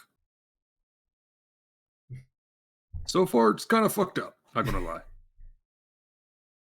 Yeah, I get that. So primary question, do you guys wish to enter Queensmead and buy anything, or do you just want to go past it? I did all my shopping before this. Unless this is like we could barter and stuff, but I think we're. Oh, do you as want ready to as we can barter be. with the Fae? Let's No, go. don't do that. That sounds fun. no, Out of no. character, that sounds fun.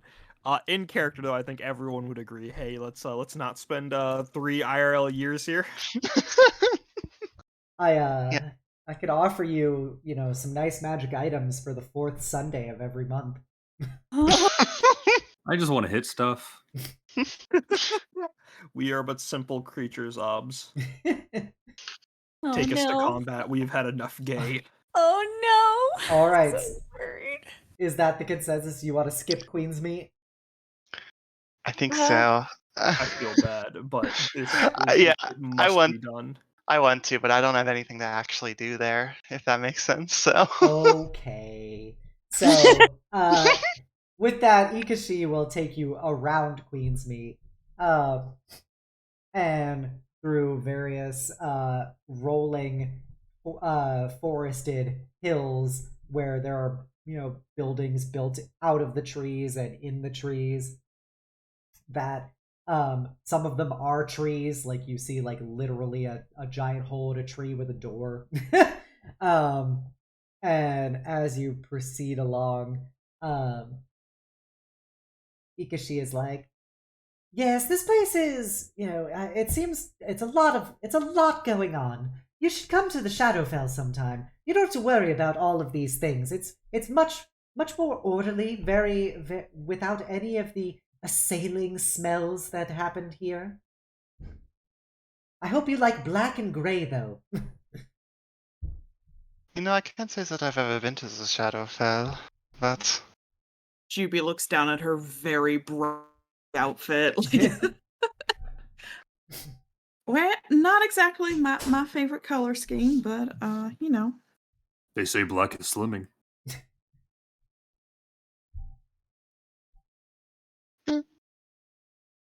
Juby just call her ponders her. fat? Yeah, Juby ponders her thunder thighs. Like, oh, okay. Says is being very quiet now for an additional reason. Mal just shrugs like, I don't know. I heard people say that before. But yes, and if you get my particular opinion, I find the queens here to be very childlike. and very childish. The Raven Queen, though, is very mature. They don't get along, do they?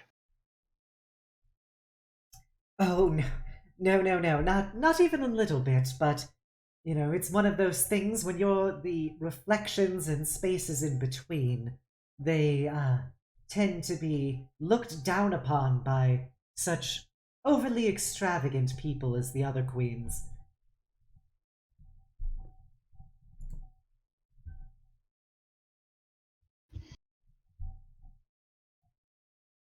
Perhaps one day King Oberon will finally see some reason and decide to align himself with her rather than the constantly bickering seasonal quartz. There's power in the seasons, though, rather than darkness. I don't think I would exist if without the seasonal change. Oh, you probably look much better as a Shadakai. No, I like the color. The color adds a little pop to it. Hikashi shrugs. He goes, "To each their own," and goes So back. Sorry. I was just gonna ask that this Oberon then, he doesn't have like any sort of alliance or allegiance to anybody? Hikashi kind of shrugs and goes, "He is aligned with the seasonal quartz in the sense of he it receives a portion of power from whoever is the currently ruling queen that season. So while there is a queen in charge, he is nominally tied to her essence, but he is still an archfey in his own right, just as I am."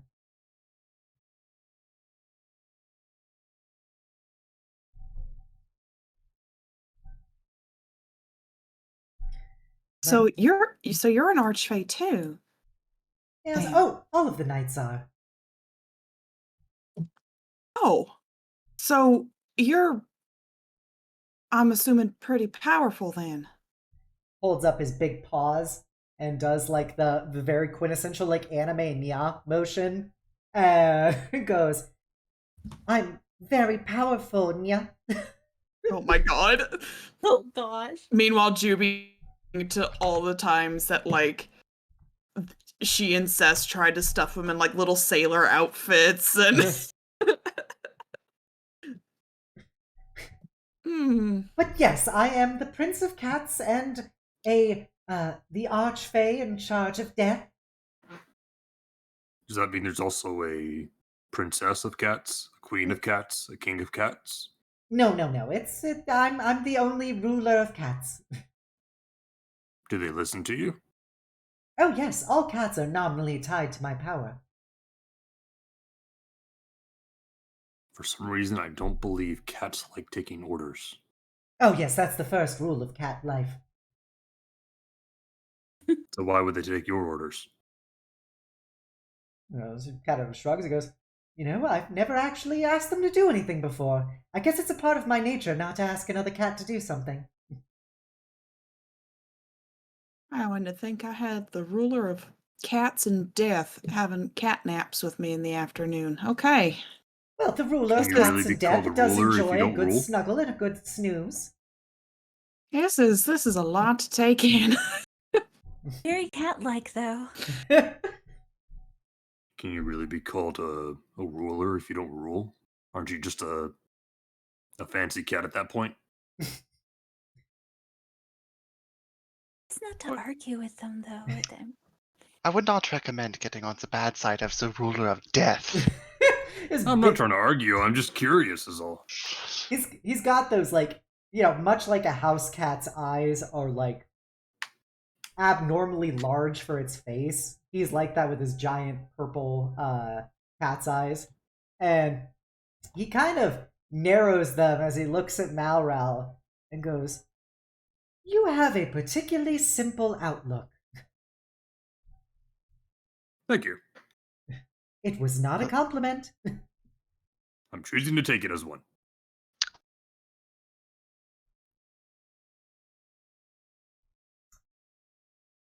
Looks over at Jubilee and goes, I would recommend that you find better companions, ones who are better acknowledging your true Oh. station. Oh, well, I will take your advice and consider it, but you see, I've already kind of officially hired on Malrail to be part of the group, and unless he, something goes wrong and he proves himself, incapable of doing missions with us, I think he's gonna stay. Truly unfortunate. But I guess even when you go off an adventure, that there are always chances for accidents to occur. And he gives you a big Cheshire Cat smile. Not intentional accidents, mind you. I do not believe that they would take the risk of having something go wrong on a mission like this. So you're safe for now. Meow. It does sound a little bit different when coming from a human-sized person, doesn't it? He shows his tummy.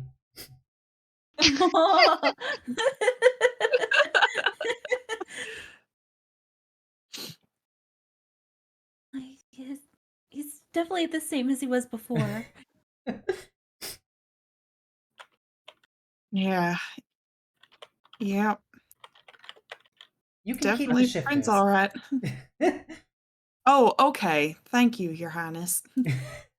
He looks very smug at this as he continues flying forward.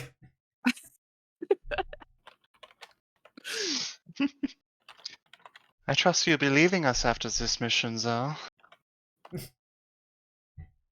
Oh, that remains to be seen. You are all very entertaining. What was your favorite part? I know that you cannot lie.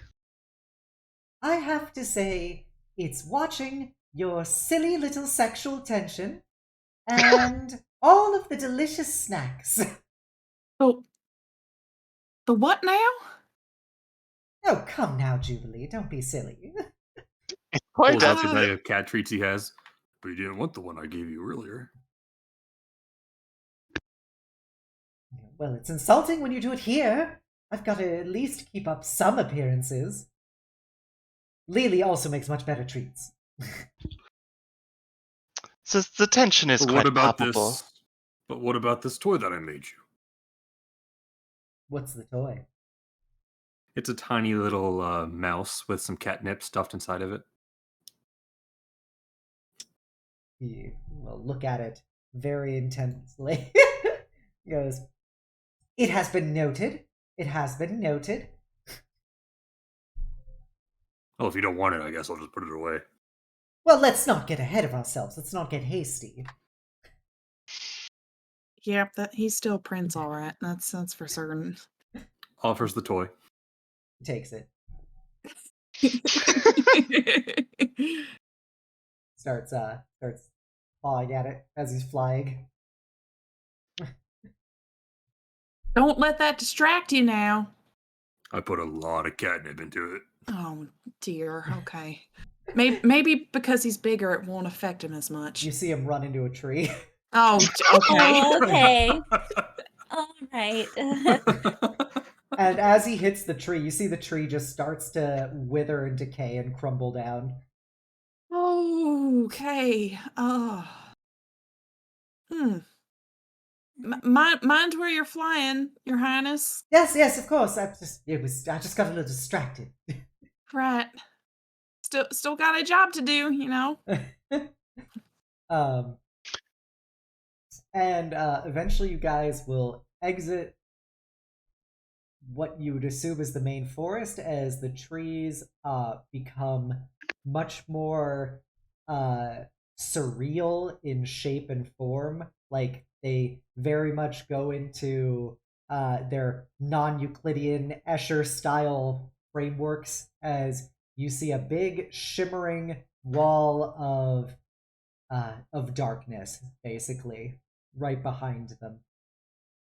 And you feel a very palpable sense of sleepiness as you look at it. Hmm.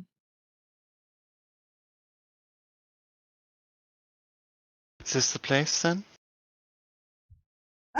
Yeah, yes. As he kind of puts the toy away.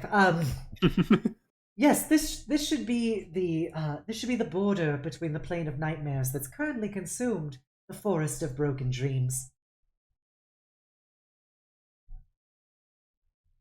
Can you tell us what we might expect in there? Well, from what I understand, the Kori are creatures that feed off of psychic energy and devour the dreams of mortals and run through them and possess people, so probably something along those lines. I don't dream, I wouldn't know. Would anyone want some extra protection before going in there? Against any kind of magical influence over you? Mage armor. Slap. Slap, slap, slap! Slap. Yep, it's armor of Agatha this time. I meant more mental armor. I mean, that sounds like it would be really helpful as well. Just to say, you aren't the ones that needs it. I will go ahead and cast Protection from Good and Evil on Jubilee. Oh, thank you. Basically gives you advantage on everything against it, Fae. If they are evil or good. Or are they? It's in the spell description. I mean, but not all Fae are good or evil. They're Hashtag not all neutral. Fae. Hashtag not all Fae. Until a spell ends, one willing creature you touch is protected against creature types aberrations, celestials, elementals, fae, fiend, and undead. Okay. So that's on Jubilee. Yep. Alright, looking at some stats. Alright. So, if you have any more buffs you want to throw on each other? I don't got no buffs. I'm me. All you, all day, every day. Got no buffs on me. Got my good berries. I'm ready. Okay. And just so you know, creature benefiting from that have any of the creatures I listed above have disadvantage to hit Jubilee. The target cannot be charmed, frightened, or possessed by those said creatures. If they are already charmed, frightened, or possessed by such a creature, the target has advantage on any saving throws against the prevalent effect. Okay. Alright. With that, Ikashi will extend out his claws and he will dig them into the wall and he will tear open a person-sized hole in it. To flavor that, by the way, to how that actually looks, Malrail actually just pops you on the head with his blacksmithing hammer, and the small little just bit of flame now jets out of your head. Just a small one, small little embers and things coming out. Pats her head. Good thing she's fire resistant. Yep. Not hot. Yeah. Do you wish to enter your nightmares? Oh. You'll be waiting for us, won't you? Oh yes, I'll be waiting right here for your return. I have absolute faith that you will probably succeed. Spoken like a true Fae.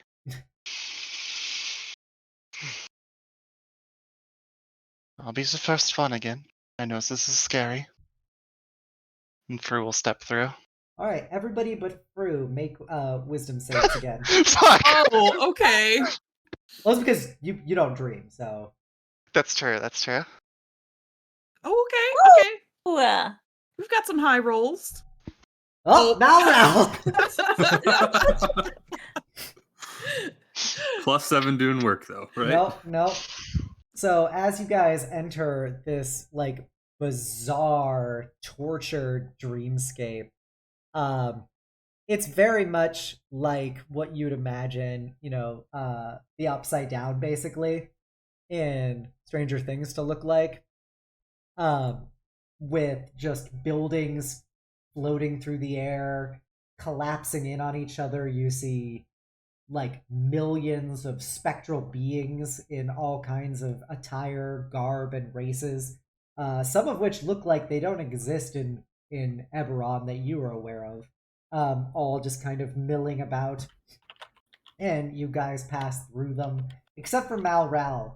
Malral, you have a moment where you open your eyes and you are in a classroom. And on the board in front of you, it says final exam, 100% of your grade. And you realize at this point you did not study for this. And also, when you look down, you're naked, and everyone in the class starts laughing at you. Just stretch out, let him see everything. It's a good view. We can't see any of this, right? No, you guys can't see Okay. any of this. They used to call me the tripod back in school. Jesus Christ. God. You take 11 psychic damage. Was that for the failed saving throw? Or was Yes, that that's for just the failed comment? saving throw. Or is that for like the comment I just made? No, it's for the failed saving throw. It's for both. But yeah, they're still laughing at you, and you realize in your dream you're actually very, very small. Laughably small, literally. Just haven't hit my growth spurt yet, is all. Yep. That late 30s growth spurt. But yeah, and so eventually you're able to pass back through into reality, but you feel like a portion of your psyche was leached into and extracted, leaving you feeling a bit drained. I do not like that. Was there a problem? Everybody all right? Yeah, it was. You know, I kind of expected a lot worse considering the name of this place, but that wasn't too bad. I don't Don't want to fall get as- ahead of myself though. Don't fall asleep. Yeah, I hear if you like fall asleep here, you're like trapped here forever. Forever. Where's Larissa's saving throw? Oh, you want Larissa to roll too? You want to fuck with Larissa? Okay. Oh my gosh. All right. I respect the play. Her wisdom is probably -1. It is in fact -1. But she did succeed. She did succeed. Okay. It was a DC 10. God, I had an 85% chance of passing that, and I still failed. Nat ones are nat ones, man. See how it be. Yeah. Just gonna go ahead and bonk myself on the forehead to heal up whatever I lost. I cast Cure Wounds. What do we? So we see all this weird shit around us. Yep. Back up to full health. One sec. And in front of you is the twisted framework of what looks to be a hunting lodge with a trail of spears with various impaled animals and people and pelts hanging from them with Fey insigniae inscribed on them that have this kind of spectral translucence to them at this point, leading all the way on the road to the hunting lodge. And you feel like maybe that's where you're supposed to go.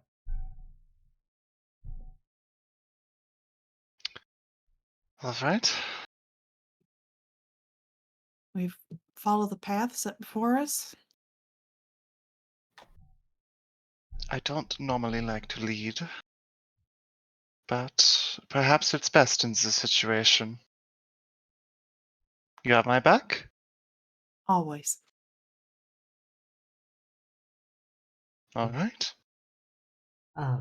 As you proceed along, Jubilee, you recognize this path and hunting lodge from your dreams. You've been here dozens of times at this point, although it's been much more full of life and kind of savage revelry than the bleak landscape you see of it now.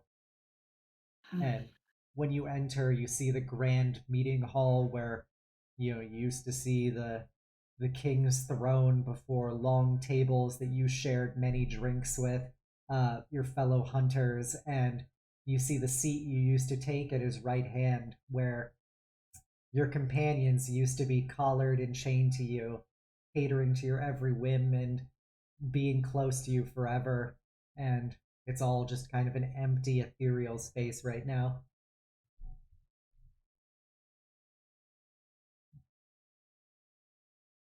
Something's not right here. Won't know until we go in. What do you mean by that? Just I don't know. It feels different. Different? It's not supposed to look like this. We For- are in Yeah. another realm. No. Hold on. Have you been here before? No, not physically, but I feel like I have seen this place before. I mean, this is the place of dreams, right? Hmm. And I've definitely dreamed about this place before. I don't exactly understand much about dreams, Should but we go around it? not necessarily. I think just keep that in mind. Let us know, okay? Okay. It's usually full of people though. So be careful going in. I will. Would you like me to scout ahead? I can scout ahead.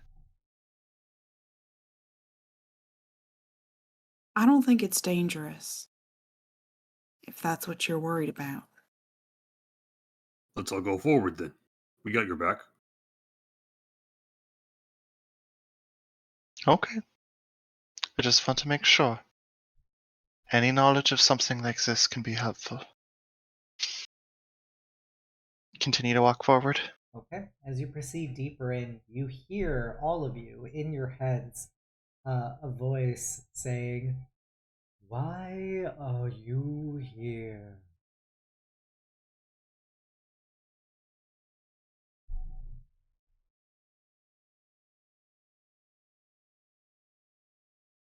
Because we want to get paid. Is that it? Is that all that brings you here? Is a mercenary's delight?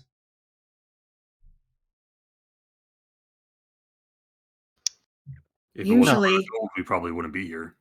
I'm nudging Juby because she's carrying the, the sword. usually it's common courtesy to introduce yourself before asking questions. You are in my realm now. You have invaded it. I simply seek answers as to your purpose. So you're the controller of the nightmares then? I am a part of the dreams here.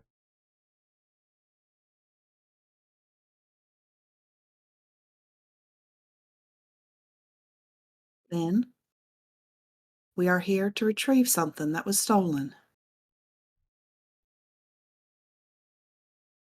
You know they're just using you, correct?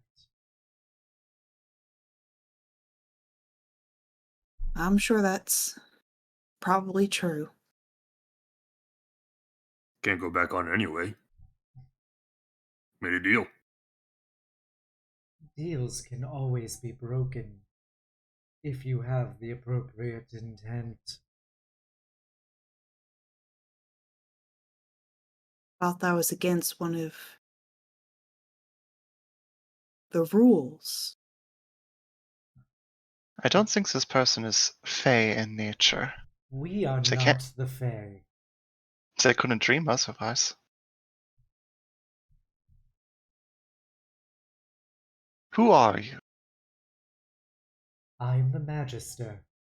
I'm the guardian of this place. Guardian.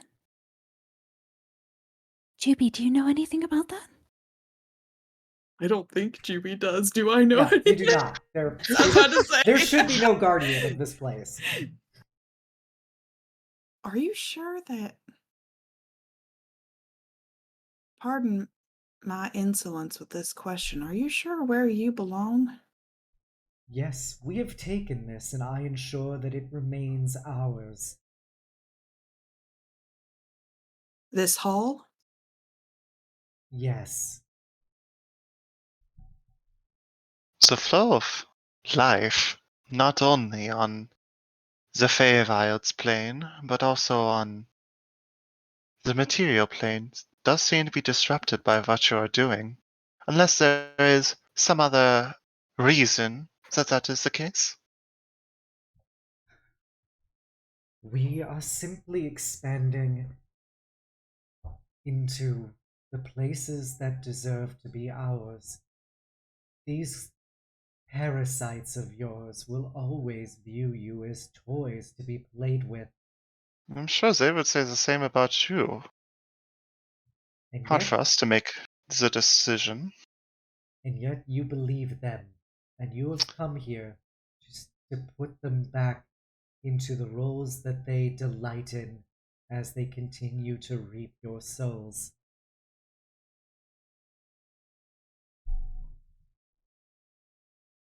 Is this conversation gonna go anywhere? Because I'd kind of like to just get this over with and head back, you know? I'm simply offering you the chance to just walk away. You do not have to be their pawns. And what happens if we walk away? We're killed by the people that hired us. I can create a way to your homes if that is what you desire. But they found us. You know that. Ikashi found us. He has the power to kill all of us. And it was in the rules. If we break a contract, that's basically a bounty on our heads forever. You are mortals. You do not abide by their rules unless you choose to. It's common courtesy. So is it like my friend says here says, is this going to go anywhere, or are we just talking to a brick wall? Just wanted to give you the chance to make this right and not be slaves to their will. And our answer is no. So, are we moving on? Uh, I don't think it's right to ignore them. Malral, Why can't guys, like, why can't, we're a third party. Why can't you work things out with them? It's not our job to accomplish your goals either, in the ways that you're talking. If you do not wish to leave us in peace, then that is your decision.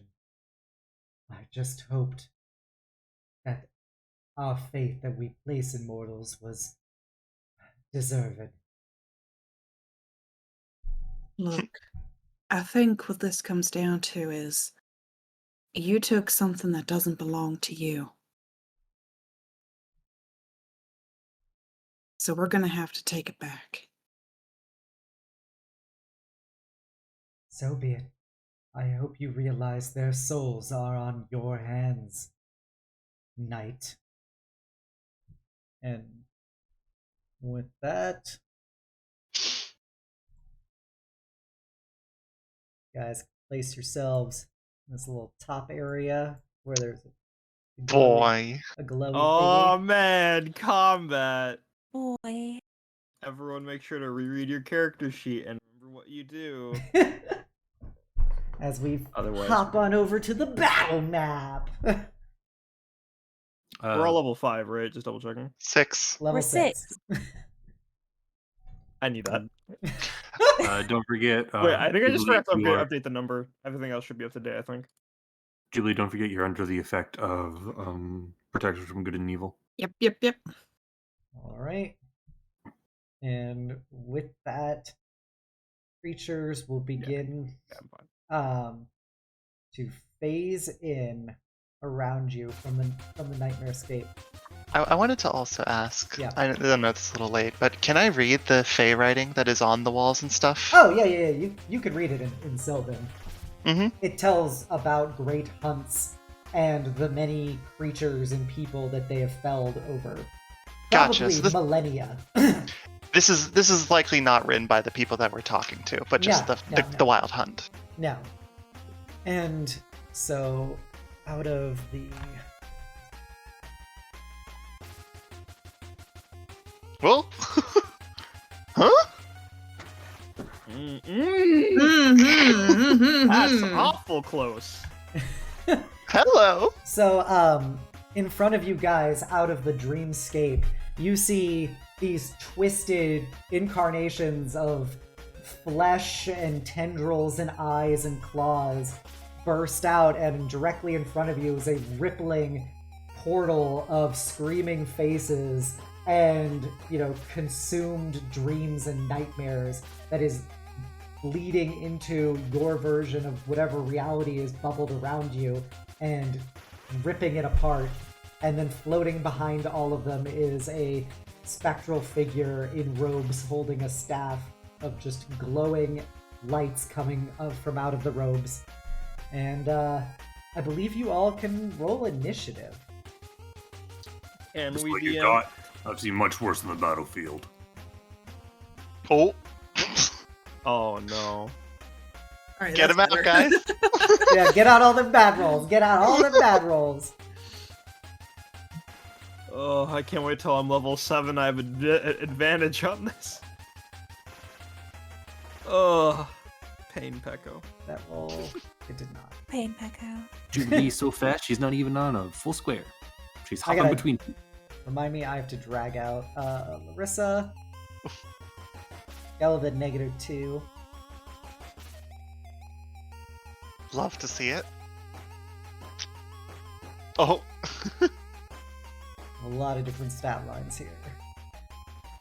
Okay. And then your girl, your main squeeze. The harpy Or what? herself. Oh, ayo. Hey, yo. Hey, mean, Miss what? Dear. You want a squeezer? Squeezer and Hey, pleaser, yo. baby! I already have. Not Yeah. Malra, what the fuck? Alrighty.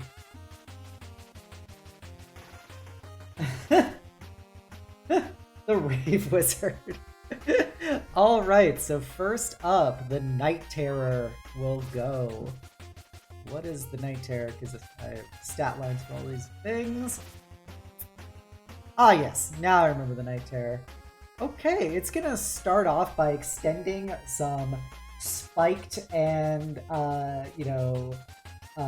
fleshy tendrils out to grab,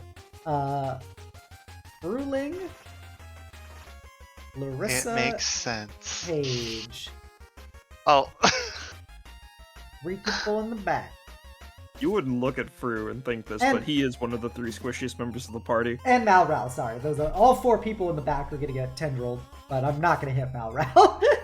I'm gonna- Malral. Excuse me. I'm gonna go ahead and impose the one against Paige. Okay, so you're gonna yank Paige over to you. I mean, she's already here, but Yeah, Oh, you using your fighting style? it's her heal ability. It Yeah. overdid her fighting style yes. Oh, okay. because it's a straight upgrade to her fighting style. Oh. So, Paige, you feel that collar form around your neck and that leash pull you behind Jubilee's shield. Ayo. As the tendril will come at you with disadvantage, which will miss. It's disadvantage against me for the displacement cloak. Okay. Does a 15 hit you? That's my armor class. So you're gonna get fondled. Dango. We're gonna do Malral. Oh, no, what a shame. I should have said Misses. mine later. And it's gonna grab Larissa. So Fru and Larissa are grabbed. So you're Okay. grappled, you're restrained, Okay. and it is going to pull you guys 25 feet towards it. Which should be right in base to base. So I just move myself here. Yeah. Okay. Alright. So as the tendrils fly out and grab you guys, you get pulled over as mouths begin to appear in this thing's fleshy form. And it is going to try and eat you through. Oh. It's going to take a bite out of crime. Oh, I know what this is. I ran this against against a level 1 player.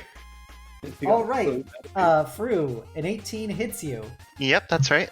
Take 25 damage Okay. as it rips into your flesh and your psyche at once, and you feel yourself fragmenting mentally inside of this thing. Oh, As Jesus. all you see are fires around you and the screams of your friends and family burning. Mm. That was that. Paige, it is your turn. Oh god, okay. Whoa, that's not good. Okay, I'm gonna attack the one that is currently biting on Fru with a 2nd level acid arrow. All right, splish splash. Won't the splash hurt your friends? No, it doesn't. It's not an AoE. Yeah. Is 18 to hit acid it? arrow singular?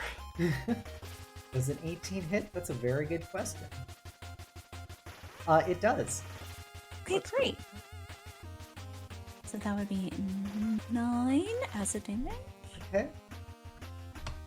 All right.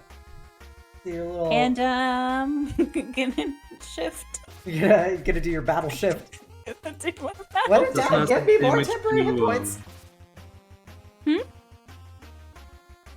Doesn't What was acid arrow do more on top of that? Hold on, let me take it. Okay, it takes 44 acid damage immediately and then 2d4 acid damage when at the end of its next turn. Okay, that's what that 5 is. Okay. Mm-hmm. If you look at the dice, it makes sense.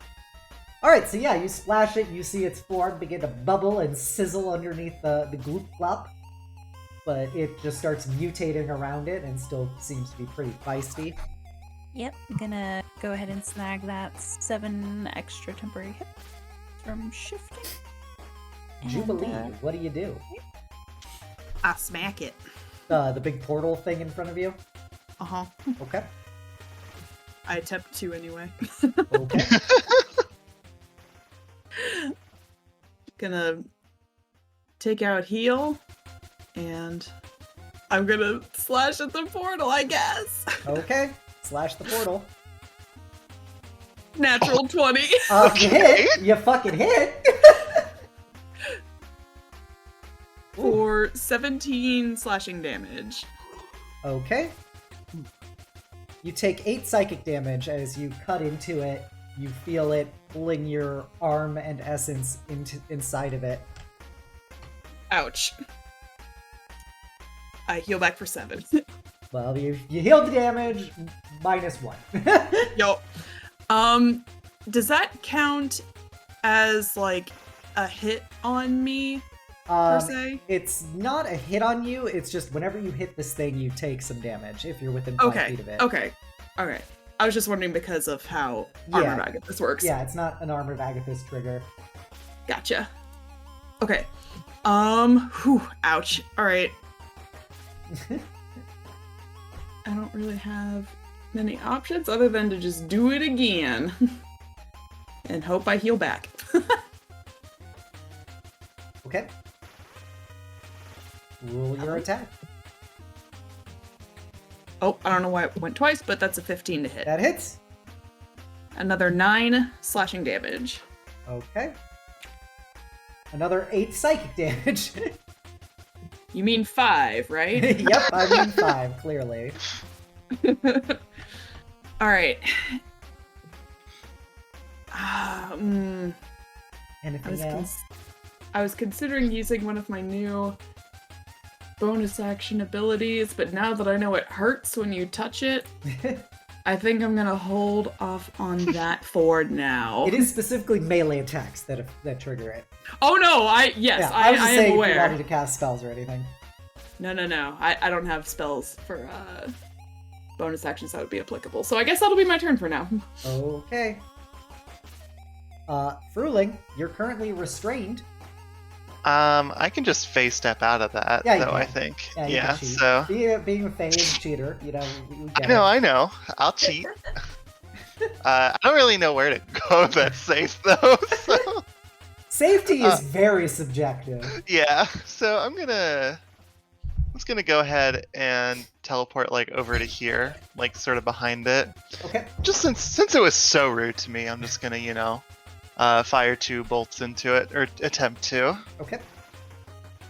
Nope. Yes. 16, 25, so 25 yeah. hits. Alright, cool. So, pretty much min damage on that. That's okay. And then, min damage on the psychic damage. That's a big 7 damage for my turn. Okay. And then, love to see it. use my movement to kind of... Actually, I shouldn't back off that hard. I'll go over to here. Larissa. Larissa is not happy with her current life choices. Can't just cage a bird. Yeah. You don't have a cheater way out of this like you do. Sorry. She can sing at it. Sing if she wanted to. It's getting very nicely to let her go. Say, I'm used... after I realized that I can't teleport 2 people, this is what happens. The exact scenario.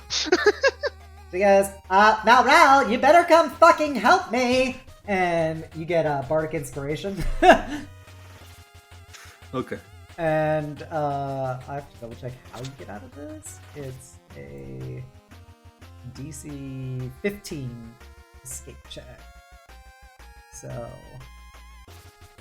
aha! Hey. She uses her action to get out of it. And there's not much she could do there because she can't disengage. Alright, the Magister. The Magister is going to look at Malral, who's being a dick. And Malral... Okay. Me and Faye don't get along. He's not a Fae, but Malral, please make a wisdom save. Okay. Fucking hell. You'll love to see it. Alright. Yosef cosplaying Malral. Let's go. Yup. And being an extra one doesn't matter, right? So No, I can't it doesn't matter. It's just a failure. It's an auto fail. So you take 20 psychic I guess damage. a bardic inspiration won't do anything against that. No, because it's an auto fail.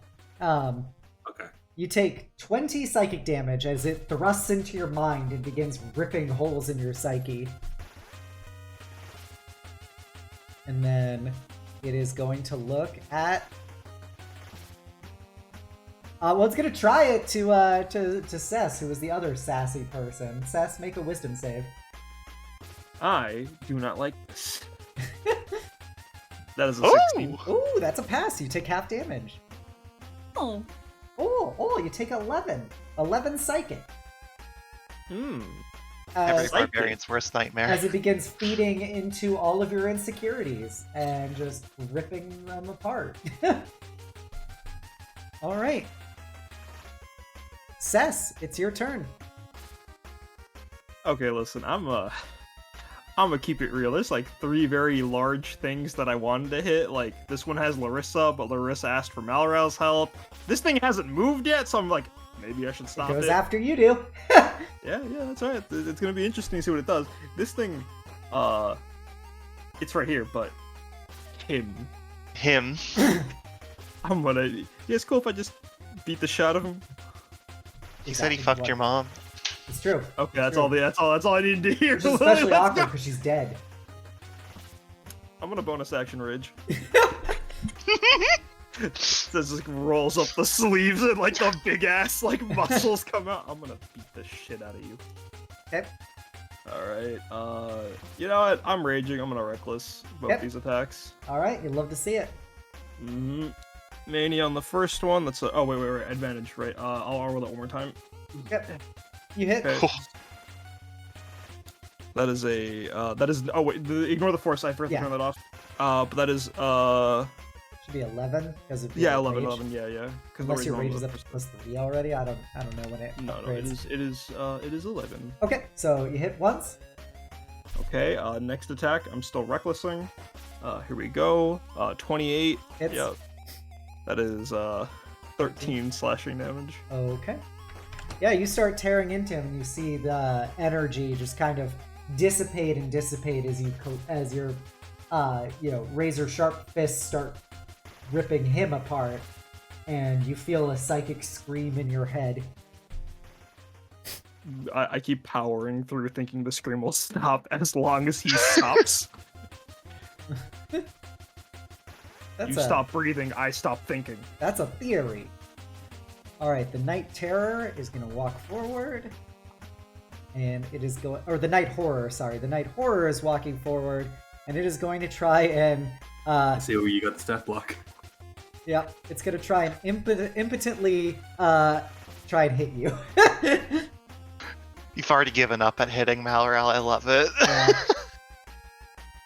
21 and a 10. That misses, and that misses. Whoop, glad we went over this. Valorel. Oh my It god. makes up for all the times whenever a DM is like, does a 27 hit? I'm just going to keep mind fucking you, man. That will probably work if I keep rolling ones on my saving throws. Alright, so what do you do on your turn?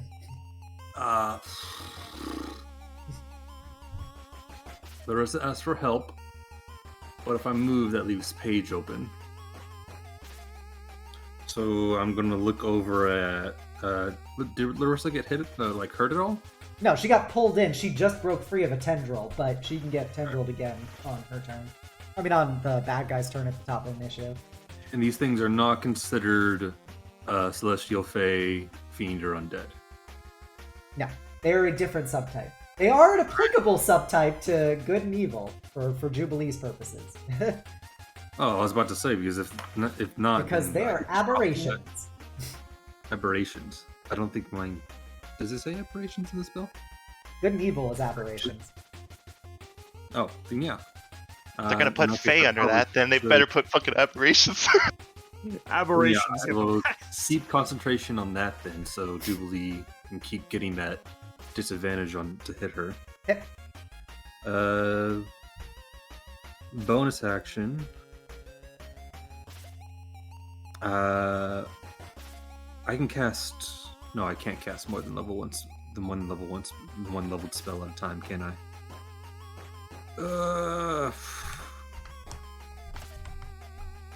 Let's cheat. I'm just gonna look over at Larissa. It's like, you plan on hitting, or you plan on buffing us with magic? Well, hopefully I'm gonna start shooting if I stop getting fondled here by this tentacle monster. Alright, Yo? God damn it, bestie. I can see a Discord message right now.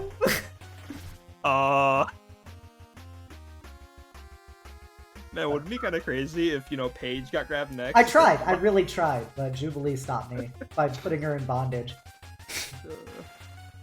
You win some, you lose some. What can I say? I hate this family. Valrel, what do you do? We kink shame in this household. I'm just gonna trust that Paige will move, and I will run over to help Larissa against. I'm gonna try and futilely attack you. Maybe I'll be able to grab you. Roll that nat 20, baby. Nope. That's 10. Nope. And I'm going to blast this thing with my flame breath as an action. So what's the deck save? That. Okay, so 15. Oh, it's not good at this. It's really not good at this. Hey, he takes 17 fire damage. Blah. I get 2 more of those. And bonus action.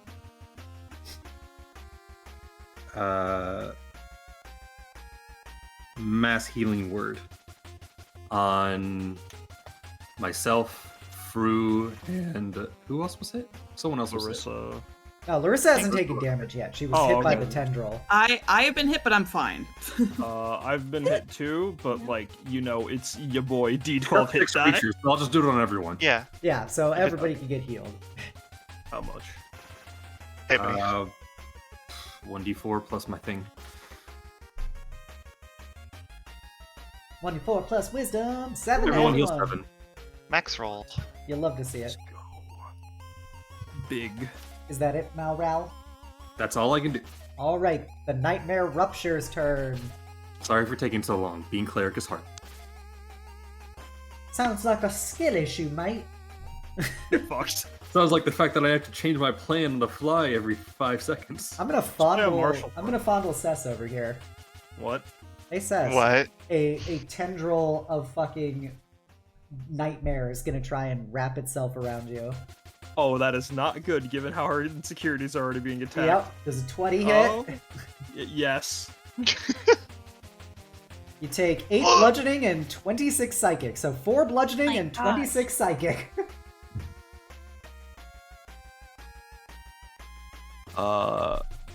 It's a good thing I'm wearing magical Christ. armor and I'm not like Yeah. fucking naked.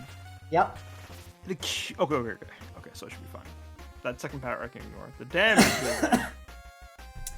Hey, Obs, when Nightmare Tentacle touches me, do the insecurities get worse? Yes, 1,000,000%. They consume like all other thoughts, basically. Cool. That's flavor text for next turn. Alrighty. And then it's gonna, it only gets the one pseudopod. So the Night Terror, I've already got you guys here. It's gonna try, it's got four tendrils. It's gonna do Malral, Larissa, disadvantage against Jubilee, and then at Paige. Do you wish to intervene in Paige's favor again? I think Jubilee? I would. Yeah. Okay, so you keep Paige firmly collared and leashed at your side. As we're gonna go the attack against Malral. I just remembered mine or something. That it took the 4 acid at the start of its turn, or 5, whatever it was. Oh yeah, the 5 acid. Yeah, Yeah, 5. yeah. Mhm. It was at the end of its turn, wasn't it? Yeah, at the It's end of taking its 5 turn. damage regardless. It misses Larissa. Disadvantage against Paige. Does a 13 hit you, Paige? Mage armor, armor. bestie. Mage armor. Okay, Not with my mage armor. a disadvantage against Jubilee. Yep. It would have hit you with the main one otherwise, so thank Malral for his protection from good and evil.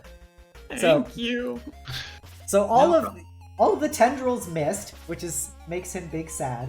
So he is going to try and take a big bite out of Malral foolishly. Does 25 Well- hit you? I think so. Let me double check. I to would make sure hope I so. don't- I don't think you're that tanky. They're level 6. Okay, let me see if I yeah, have the shield spell. Hold on a second. I was debating actually. Ooh. Do you want to get grabbed by that thing? Do you have Maybe, shield maybe you do, yourself actually. as a cleric? I think Forge Cleric might get it. I could have taken a feat last. So Okay. you don't have it is the important part. Yeah. So That's what I was saying. I was like, I was thinking about it, but I didn't. are you trying to tell me you just got hit? Yeah. Hell yeah! Holy- 25 been hit. We're piercing. getting hit, okay? We're only human. Cool. Nom nom nom nom nom. As it's crunching your armor, and all of its teeth go through your armor and into your brain. I am so glad I don't have to roll for concentration. Yep. Paige, you're collared and leashed. What do? There's a big scary thing in every direction of you. First of all, Ayo. Second Hey of all, yo. okay. Oh, okay. All right. We're gonna try to at least get in like. I can't really go anywhere, but I'm gonna see about attacking the thing that Cess is attacking. The flying Is that thing the- or the giant portal? The guy, the The floating man. guy. the man, because The man, that the looked- myth, the legend. Let's go. the man, the guy. So we're gonna do that. We're gonna do a good old chromatic orb at 3rd level. Okay, unleash your Orby. Unless unleash my orbs. Hey yo. Paige Stop. unleashing her orbs in combat? What? I Nat hate 20? it. Not 20. Holy shit, bestie! Massive orb action. Yeah, you fucking thrusting those. You actually those hit with it. heaving Fantastic. orbs. Here. Damn it. So- oh, that's Paige just fucking tit smashing this guy with her huge orbs of acid. For the first time in several adventures. I know this thing never hits. So it's 28 damage. Ooh, Uh. boy, that's a spicy meatball. Sad because that's a low roll. Right. Oof. Oh. But yeah, hey, listen, you're- hey, that's all we need out here. That's what we want. Paige, you also get a incredibly shrill psychic scream in your head, which it feels like it would burst your eardrums, except it's coming from inside your skull, as you see parts of this form begin to dissolve into just smoke that's consumed by the nightmarescape around it. And as you damage it, you see that the cabin begins to flicker a bit, and you see some fey light return to it slowly as this thing's taking damage. What do you do with your bonus? I think I only have shifting as a bonus, so Okay. yeah. We're good. We good. Okay, Juby, it's your turn. All right. Knowing that the portal hurts me, I'm now gonna. Oop, wrong thing. I'm gonna go around to help Cess curb stomp this guy. Oh, fuck this man in Help him curb stop this guy. All right, Through, all right. through back to the pillar, just watching everybody just like beat the shit out of him. I was like, oh, I guess that. I guess we're JoJoing this. What's that JoJo meme? Yep. exactly. So All right, Juby we're gonna attack. try to hit him. Jubilee just there being fake, Feicized, and just like That Yeah. is a dirty 20 to hit Oh, that hits. for 13 slashing damage. Yep. Big damage. You love to see it. You love And- to see it. I'm gonna do it again. All right, another one. 14. That misses. Ah, poo. That's all right because now I will use my other ability and I'm gonna look at Cess and be like, Cess, keep doing what you're doing. Keep them punches coming. And Cess, you get another punch on this guy. Okay. I'll take a Punch. swing as best as I can while surrounded by nightmare fuel. Still wait, can I reckless when it's not my turn? It has to be my turn. Yeah, it has to be my turn. So this will be normal. I think it's just on an attack, isn't it? No, it says when on your turn, meaning that it has to be Okay, you hit. 15 more damage. And you can add a d8 from me. Do you want to roll it, or do you trust me with it, Maris? You just rolled a 23. It says if the attack hits, the ally can roll a d8, so you have to be the one to roll it. Okay, I will be very Color is careful. on with that. you. You it. roll it. There we go. Two. That's what I expected. Wow. Typical Sith. But yeah, I'm doing my best, guys. Cess. Surrounded by nightmare. through all the sadness and hatred you're feeling right now in your psyche, you feel like there's a level of reassurance as at least in your head there is a collar around your neck, and you feel Jubilee's words like very much punching through all of the chaos and sadness and almost driving you to act without you even consciously thinking about it, as if her every command is something you should be acting upon. I'm noting that collar line. Ayo. It's happened. Furling? Yeah. Okay. I, as I said, just back against the pillar, just seeing everybody Yeah. just beat the shit out of him and seeing the light change, just like, okay, it's that guy. And yeah, I'm going to. Oh, actually, hold on one second. Let me read something. Okay. Yeah, I'm gonna just go ahead and load one of the special bullets. I don't know if it actually matters, or special one. Okay. And I'm gonna blast them up a little bit. Okay. 19. That will hit. So 6 plus 2. Oh, that's the natural 20. Yeah. So, and then the dreadful strike. So another 3. These So would be 9 the psychic damage.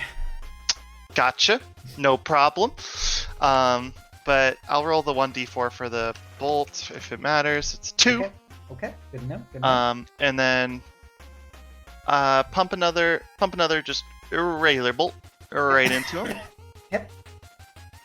25. Hits. For another 6. Man, I cannot roll above a 6 for my damage. You love to see it. And then bonus action hand crossbow. Do it again. That does not hit. No, that does not hit. Anything else? That's all my attacks. So I'm just gonna continue to just kind of be tactical and just get behind here. All right, Larissa's turn. She's gonna look at Sass and be like, "Bitch, you better fucking kill that thing!" You get Bardic Inspiration. Mm-hmm. As she's gonna shoot this thing in front of her, fondling her. She got out of it, though, didn't she? What? Yes, she did. Yeah, I know, but it was trying to fondle her. But That's the important. you never forget. All fondling is bad without consent. Oh, hey yo! Hey, yo? Yo? She's That's doing a- it. That's our bird girl. Yeah, she goes, "Fuck you, you tentacle bitch!" And she fucking, flies up and just buries an arrow right into one of the eyes that burst out of the flesh of this nightmare creature, and you see it just rupture into smoke as it also begins to scream. Right? We'd love to see it. The Magister! Cess, make a wisdom save. I don't like these. 16 again, Ooh, you baby! pass, baby! Thank you, sticky black suit. 10 psychic damage. Oh, okay. And then Still hurts. Fruling, make a wisdom save. Okay. This isn't count as a charm or anything, right? No, Okay. this is literally just mind tearing you apart. Yep. 17. Okay, so half damage. So Okay. 11. That's all he can do on his turn. Cess. Is it fun if I do a little bit of flavoring for y'all? Okay. You could add a little spice, a little sugar and spice. Just a little scene, because this has been set up really well. Okay. So it says this entire time has been having to relive all of her like past anxieties and traumas. And while the collar did bring some joy, it unearthed a memory of her devoting way too much of herself to another person. And as the pain keeps going and going, she gets pulled back into this space in her head where it's nothing but the stars and the empty black void. And finally at comfort she sleeps. And in that void, 2 white eyes open as it like flashes back to Cess, nearly mind broken, but then the suit takes over. So yeah, I'm gonna bonus action Eldritch Claw Spikes, Okay. and then Reckless attack this guy. So these are made with advantage. Yep. Oh, I gotta turn on the Eldritch Maul. 21 hit. Yep. Okay, so that is 15 points of damage. Okay. Second attack, Reckless. Yep. 24 hit. Do you want to add your bardic damage to this? To the damage roll? Yeah, she's a Valor Bard. Yeah, I was debating if I should say that for a nat 20, but yeah, wait, fuck, fuck this guy. Fuck. How much is it? It's a D6, right? D8. D8. Okay. Fuck this man in particular. That is another 21 points of damage. Cess, how do you want to limit break this thing? As says, like, is nearly mind broken. Unload. She like the suit takes over and it like maws off the nightmare tendril that was on her, and then she fucking quick steps into him, grabs him by the face, and then smashes him into the steps behind him twice. And then, even though he's dead, she keeps going and going way more than Cess normally would have. Because this isn't her, this is the suit. Alright, as Cess starts, curb stomping this thing over and over again, you see its glows begin to just smash into smoke and smoke and smoke until it's just robes that then disintegrate in turn. And as this thing disintegrates, you see the rest of the Fey light begins to burst throughout this entire hunting lodge. And as it encroaches in the area, you see it start spears and arrows start coming out of the walls and impaling the various nightmare creatures around you, as their forms begin to evaporate and disintegrate.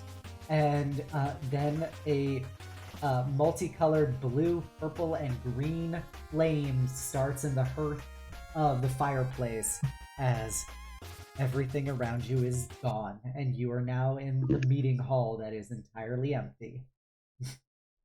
Huh. As the body dissipates, says like excuse me. I don't know what to call this. We'll call it Black Cat because that's simple. Even though the body's Spider-Man. gone, one more fist on the ground, leaving a crater, and the suit is going to stay on for some time. She is not interacting with the party. And you see behind the creature is a hunter's horn engraved with fey sigils and pictures of primal savagery and hunting. Jubilee, you immediately recognize this as Clarion's Call, the Horn of the Wild Hunt. That's it then. Do you want me to take it? No, it's okay. I got this one. Thank you, Fru. All right. She'll before doing so, she's gonna go over to Cess first and just do a little check on her. Oh, so good. Just Paige, this has this ever happened before?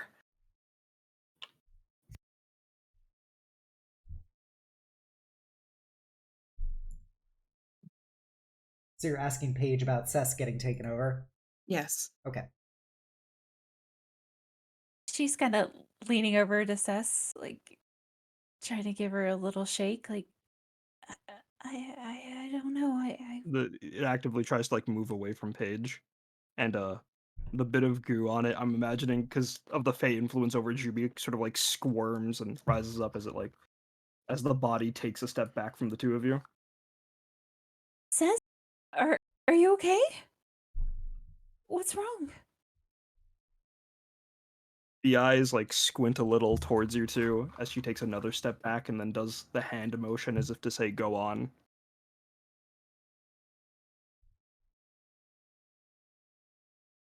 I don't like this, but we gotta set things right as soon as we can. I'm gonna basically be like behind Cess. I'm just kind of gonna put a hand on her shoulder and say, "Darling, you in there?" There's a very slow and pained nod as you feel like a bunch of bumps begin to rise up from where your hand is until they form into spikes. So I'm assuming you move your hand off. I do. Okay. We'll get you back home, Cess. And Juby will go and take the horn. Okay. Do you... Sorry. No, I was just gonna say, I was gonna add something, but it doesn't matter. Okay. As you exit the hunting lodge, you see that the area around it is no longer in the nightmare scape, and life has returned to the pathway leading out of it. But you can see the shimmering aura of the nightmare realm like around it, like it's like you're in the middle of the parted Red Sea and it's just lurking there, being held barely at bay as Ikashi comes up to you and you see the red cap and the banshee materialize behind him. But they couldn't come in here. This area is no longer in the nightmare realm, as I just described. Mm-hmm. We've left by now, I'm assuming. Yeah, Yeah. we're back. You're outside at the base of the stairway, kind of thing, base of the road to it. Did anyone else need healing, by the way? Oh, while I was healing up myself. I know Cess got smacked around. Yeah, But... you all can toss around a bunch of healing. It's kind of irrelevant at this point. Yeah, Like, we're fine. Obs wouldn't threaten us again, right? Lol, Not twice. lol. You wouldn't shoot us again, would you, Obs? Do you want to cure Yeah, wounds? in the face.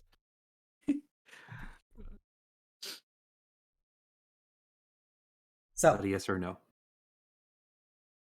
It's don't okay. think they. It doesn't. Yeah. it doesn't matter. I'm going to tell you right now, it doesn't matter, Leetra. Yeah, don't know about it. And they all the Fae have big smiles as they see you holding the horn. Well, did what you asked. Oh, congratulations are in order. You've succeeded far quicker and with significantly less loss than we had assumed you would be capable of. Who was that person? That entity, I should say. Oh, that was very likely one of the Kori. I would not pay it any mind. The Kori? Yes, they're the spirits that inhabit the plane of nightmares. They certainly don't like you. You could say the feeling is mutual. Now, Begged us to Going to turn hurry on this you. along a bit. No offense, but every minute could be a year. come. Please, give us the horn.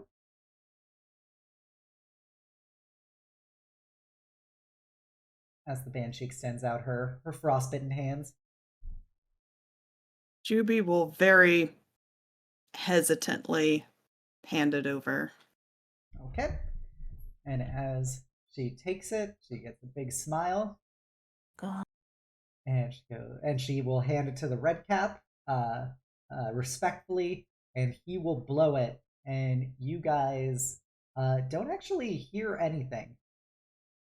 But then mists begin to flow in around you, and the rest of the forest begins to get hazy and difficult to see.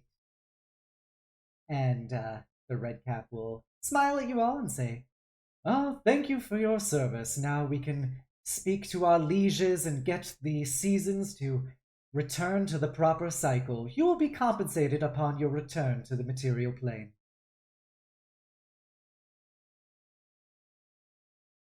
It was a pleasure working with you. I must say, 750 gold to restart the cycle does seem a little off. They both shrug as they begin to fade into the ground. Damn. Yeah. I tried. Hey, we're dealing with the Fae, but I don't know. This place makes me so uneasy. I'm just ready to go home. You see glowing eyes appear in the mists around you. Pairs of blue and green eyes staring at you from the shadows as you hear the faint clip-clopping of hooves. And Oh then boy. out of the mist, you see a hulking figure of an enormous spectral kind of elk-like creature, but it's got wolf's claws and enormous serrated antlers, but big bear-like teeth. And on its back is a figure that makes even the most hardened of you feel a particularly visceral, primal sense that you are prey and you are about to be hunted down by a predator, and there is no way to escape it. As an enormous, cloaked and leathered figure of bristling muscle and two sets of enormous serrated claws, easily the size of Cess, and then two more humanoid elven arms deeper on their torso, which are holding an enormous spear that extends probably 15 feet long. And out of its cavernous hood are that same one green and one blue glowing cat's eye that reminds you of Jubilee, as it also has antlers coming out of its out of the hood and stretching out into the space above it.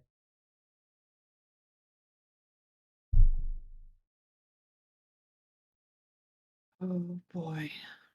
Oh boy.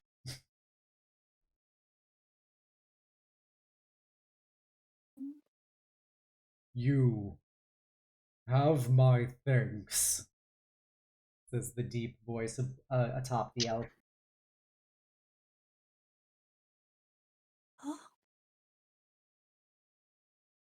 You're welcome. I am King Oberon of the Wild Hunt, and now we may return to ride. Fru immediately kneels down upon hearing the name. He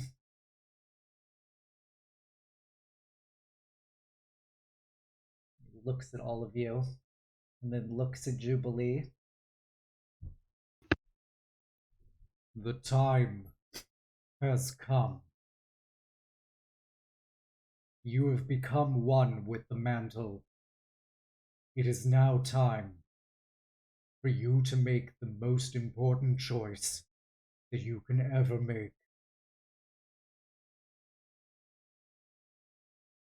All you must do is swear your fealty to me and become my knight, and you shall ride eternal, wreathed in glory across the plains.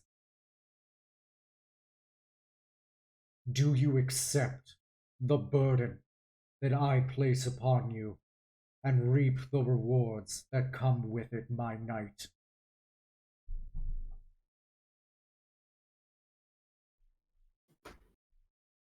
I didn't realize I had this little time left.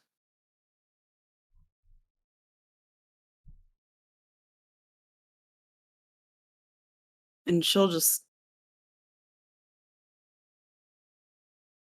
look at the group. What? Jubilee, what does he mean by that?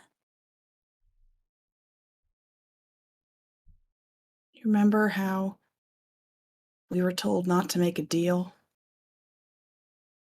unless we knew what it was we were promising? The sword. Yeah. I could still try and fix that. I made a choice a long time ago. I made the choice to do whatever I could, anything that I could, to keep you all safe. And I don't regret that for an instant.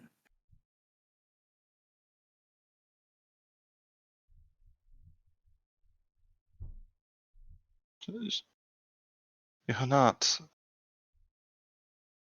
going to go visit them.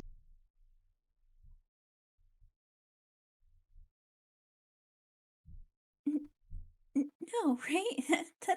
That doesn't make any sense. On hearing that possibility, Sez's body will walk between Juby and Oberon and actively like do the arms up pose to prevent Juby from moving forward. Yes. It's the rules.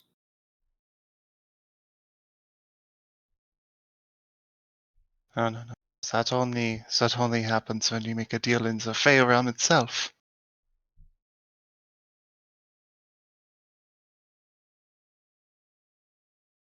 Juby, True. everyone still needs your protection.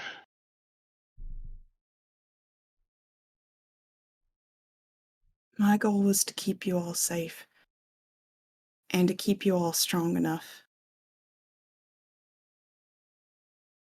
till this day came.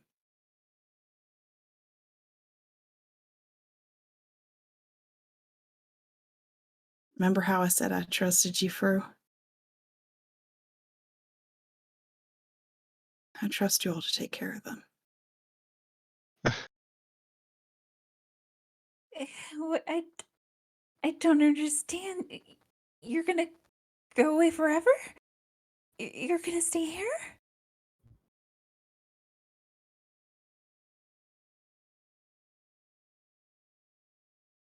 I have to.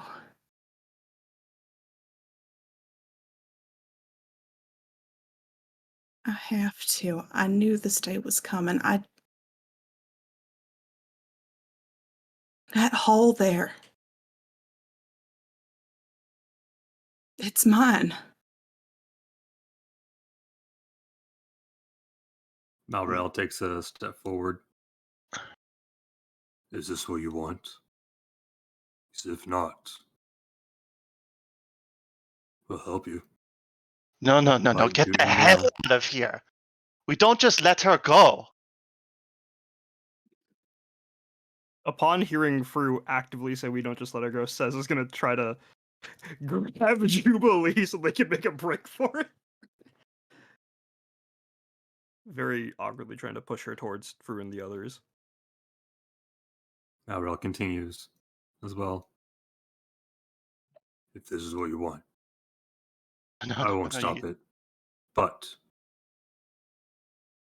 even a small part of you doesn't want this. You know that we got your back, right? We can do what we can to get you out of this.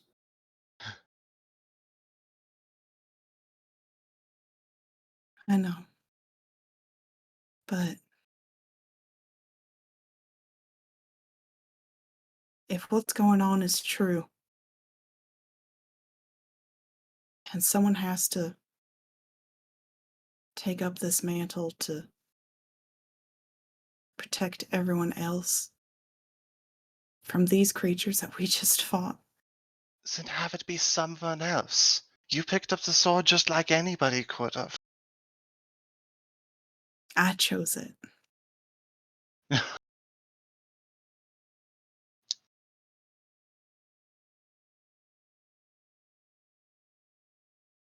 I chose this.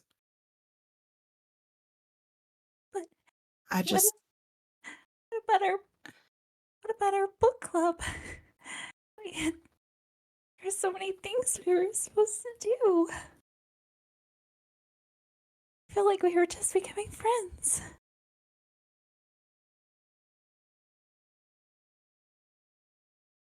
we are friends, Paige.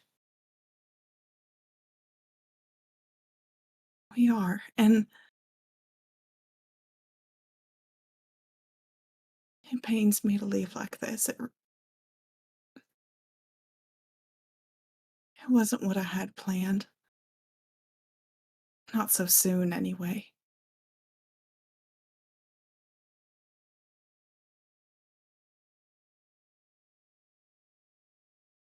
But Just I'm already turns around and covers her face in her hands. bound to the sword. I can't wield another weapon. Fru's going to just walk past Juby and just go to Oberon and just say, if you need someone, take me instead. I haven't been alive for 25 years. She has a whole life ahead of her. Take me. On hearing that, Says will immediately let go of Juby and then tackle Fru. No, I have lived a life. I have died. I will not see her lose hers.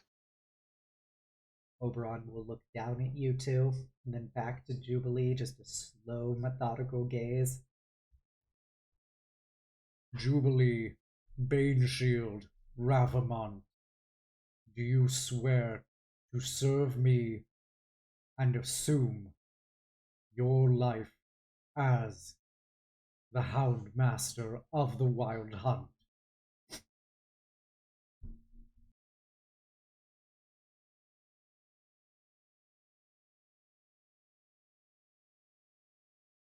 Remember, Jubilee, the world is like an ingot. You can make it to whatever you want to be. Whatever you want it to be. Don't feel like you need to do what others say.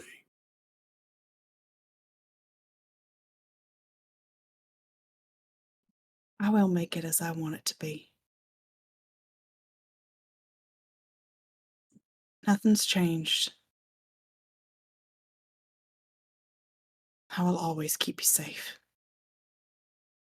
All of you. Malrail just gives a nod. He's clearly upset, but he's not gonna argue against clearly what Jubilee has chosen. You don't get to make. She'll Jubilee. just smile at Fru and I know I've got my own life to live, Fru. But so do you.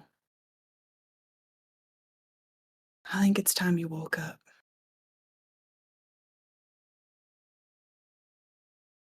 And you take care of them.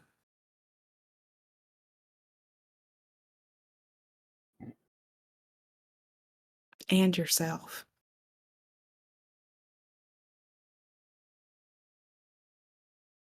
Fru is like bawling their eyes out. Not She able to can't like. even look. She's just Yeah. crying into her hands. She'll go up to Paige and take her hands away from her face and give a smile and lean forward to give her a little kiss on the forehead and just, you are such a good friend, Paige. Thank you for everything. Really. You done half of this without you, and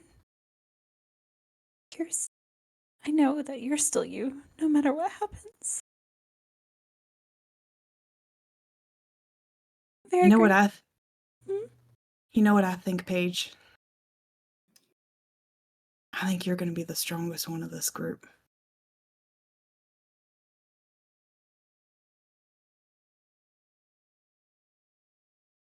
Stronger than you. I think you are. You just haven't realized it yet.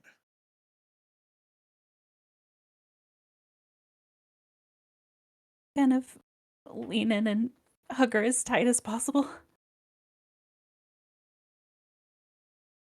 Gives her a hard squeeze back and goes over to Cess.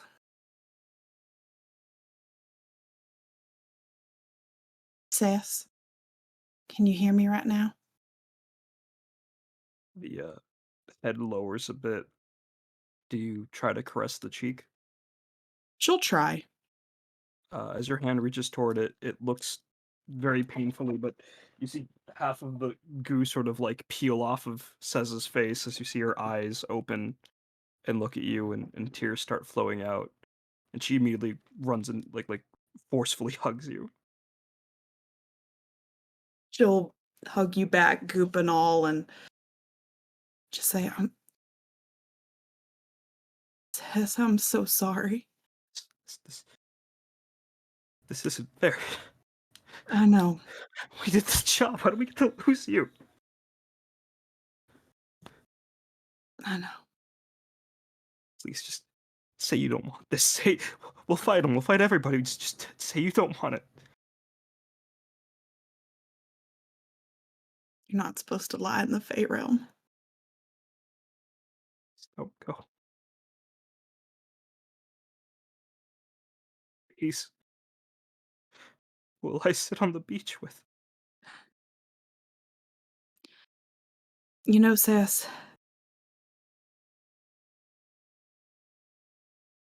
I have only one regret.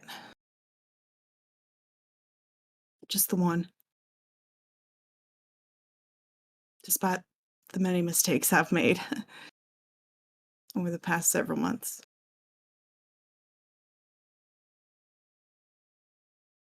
That night in the park,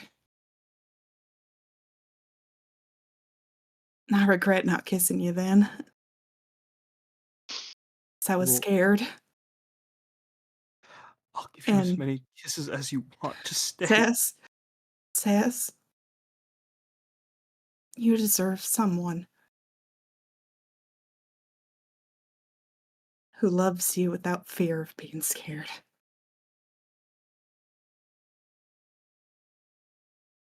And And you're gonna find him.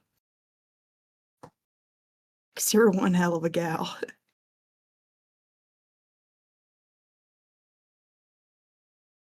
So Says sort of just crumples and starts crying at the floor at your feet.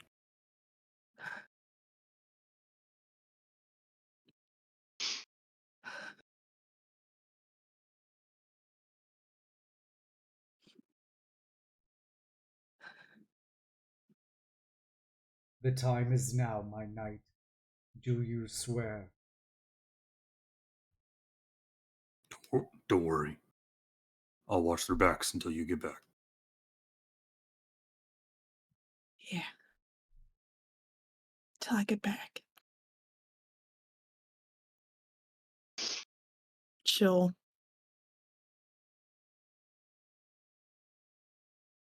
lean down just to touch the top of Sess's head, but can't really bring herself to do much more than that, and looks at the group and says,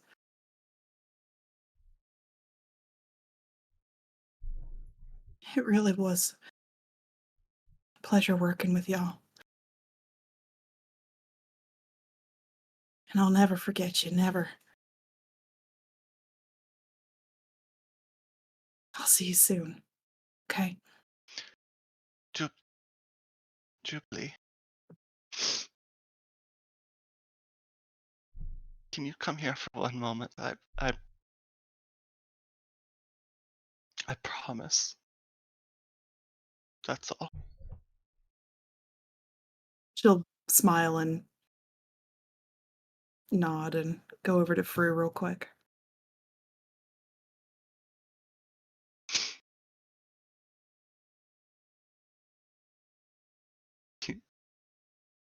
You know, I'm blaming myself a little bit. I feared you would. I'm the one that told you to embrace it. No. What you said is to do whatever I thought necessary. And I did. This is my choice. And I may not have known all the details, but I knew what I was getting into.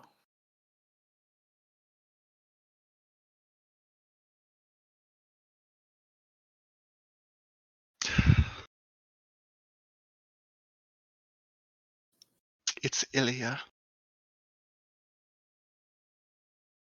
Ilya. I want you to know. It's Ilya.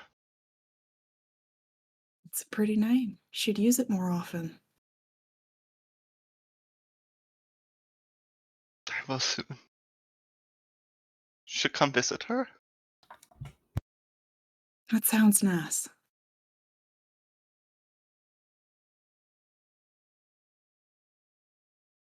Ver's gonna hug them very tightly.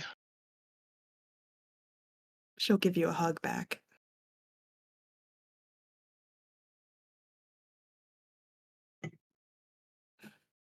And before approaching Oberon again, just again looks at the group and just says, "I love you guys. I do. We'll see each other again soon."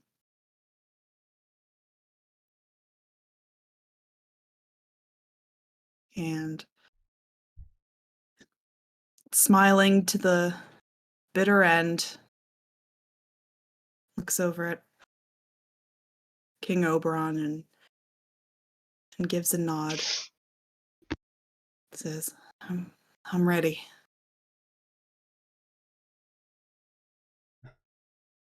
So be it. You have now fully taken on the mantle. Arise, my knight, Houndmaster of the Wild Hunt. And you see out of Jubilee's back sprout two enormous falcon's wings made of stars and galaxies and nebula reflecting onto the night. as they spread out before folding back in on her back into a flowing cloak.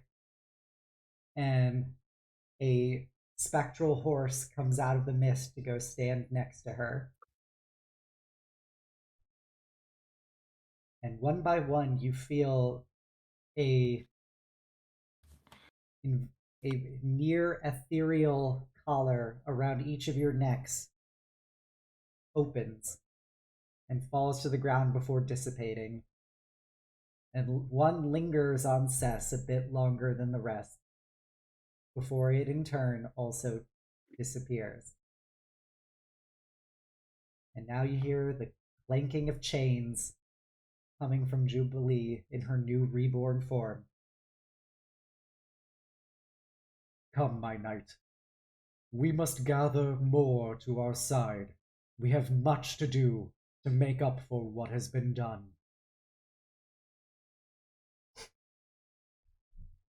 Yeah. I figure there's a lot to do. I'll follow you. All right. And with that, you can mount up on your horse.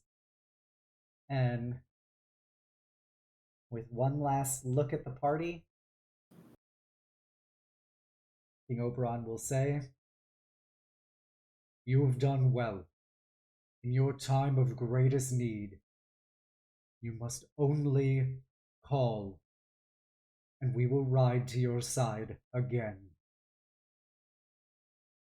And with that, they turns his elk, and one by one, everybody fades into the mist. Jubilee, is there any last things you do as you're the final rider to disappear?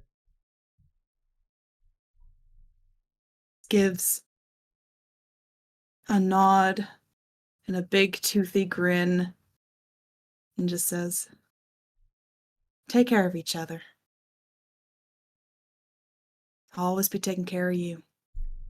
Malral, standing stoically, just gives a nod as he sees you depart.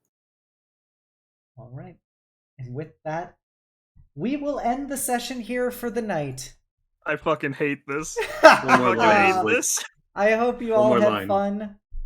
Malral goes over to... Y'all are fucked up. Maris, you're still staying, right? Oh, I'm Player, right? staying. I'm Jubilee staying. is gone as a character, though. I Oh. hate. Who is leaving next? I Lily? hate you. I will... If you Can I say Oh one more my thing before we end God. the session? No, we're So- ending here. Some Okay, people fine. have to leave. So if you haven't done so already, please give me a follow here on Twitch, sub over on YouTube, and follow on Twitter. You can join my Discord, the Eternal Citadel, be a part of my incredible community. You should also go follow all these wonderful people and go give them support. They're all amazing, and as you can see, they're all amazing role players. We're going to raid somebody for their debut tonight. They're a D&D enthusiast. Their name is Calliope Elande. They're a tiefling, in honor of this, no less. So if you're a follower, please copy down the call to hugs. If you're a sub, please copy down the knight's message, and let us raid Calliope Elande. Go. All right. I hope everybody had an amazing evening, and I know I had to hurt everybody here right as we were ending. I asked everyone to stay a bit longer because of that.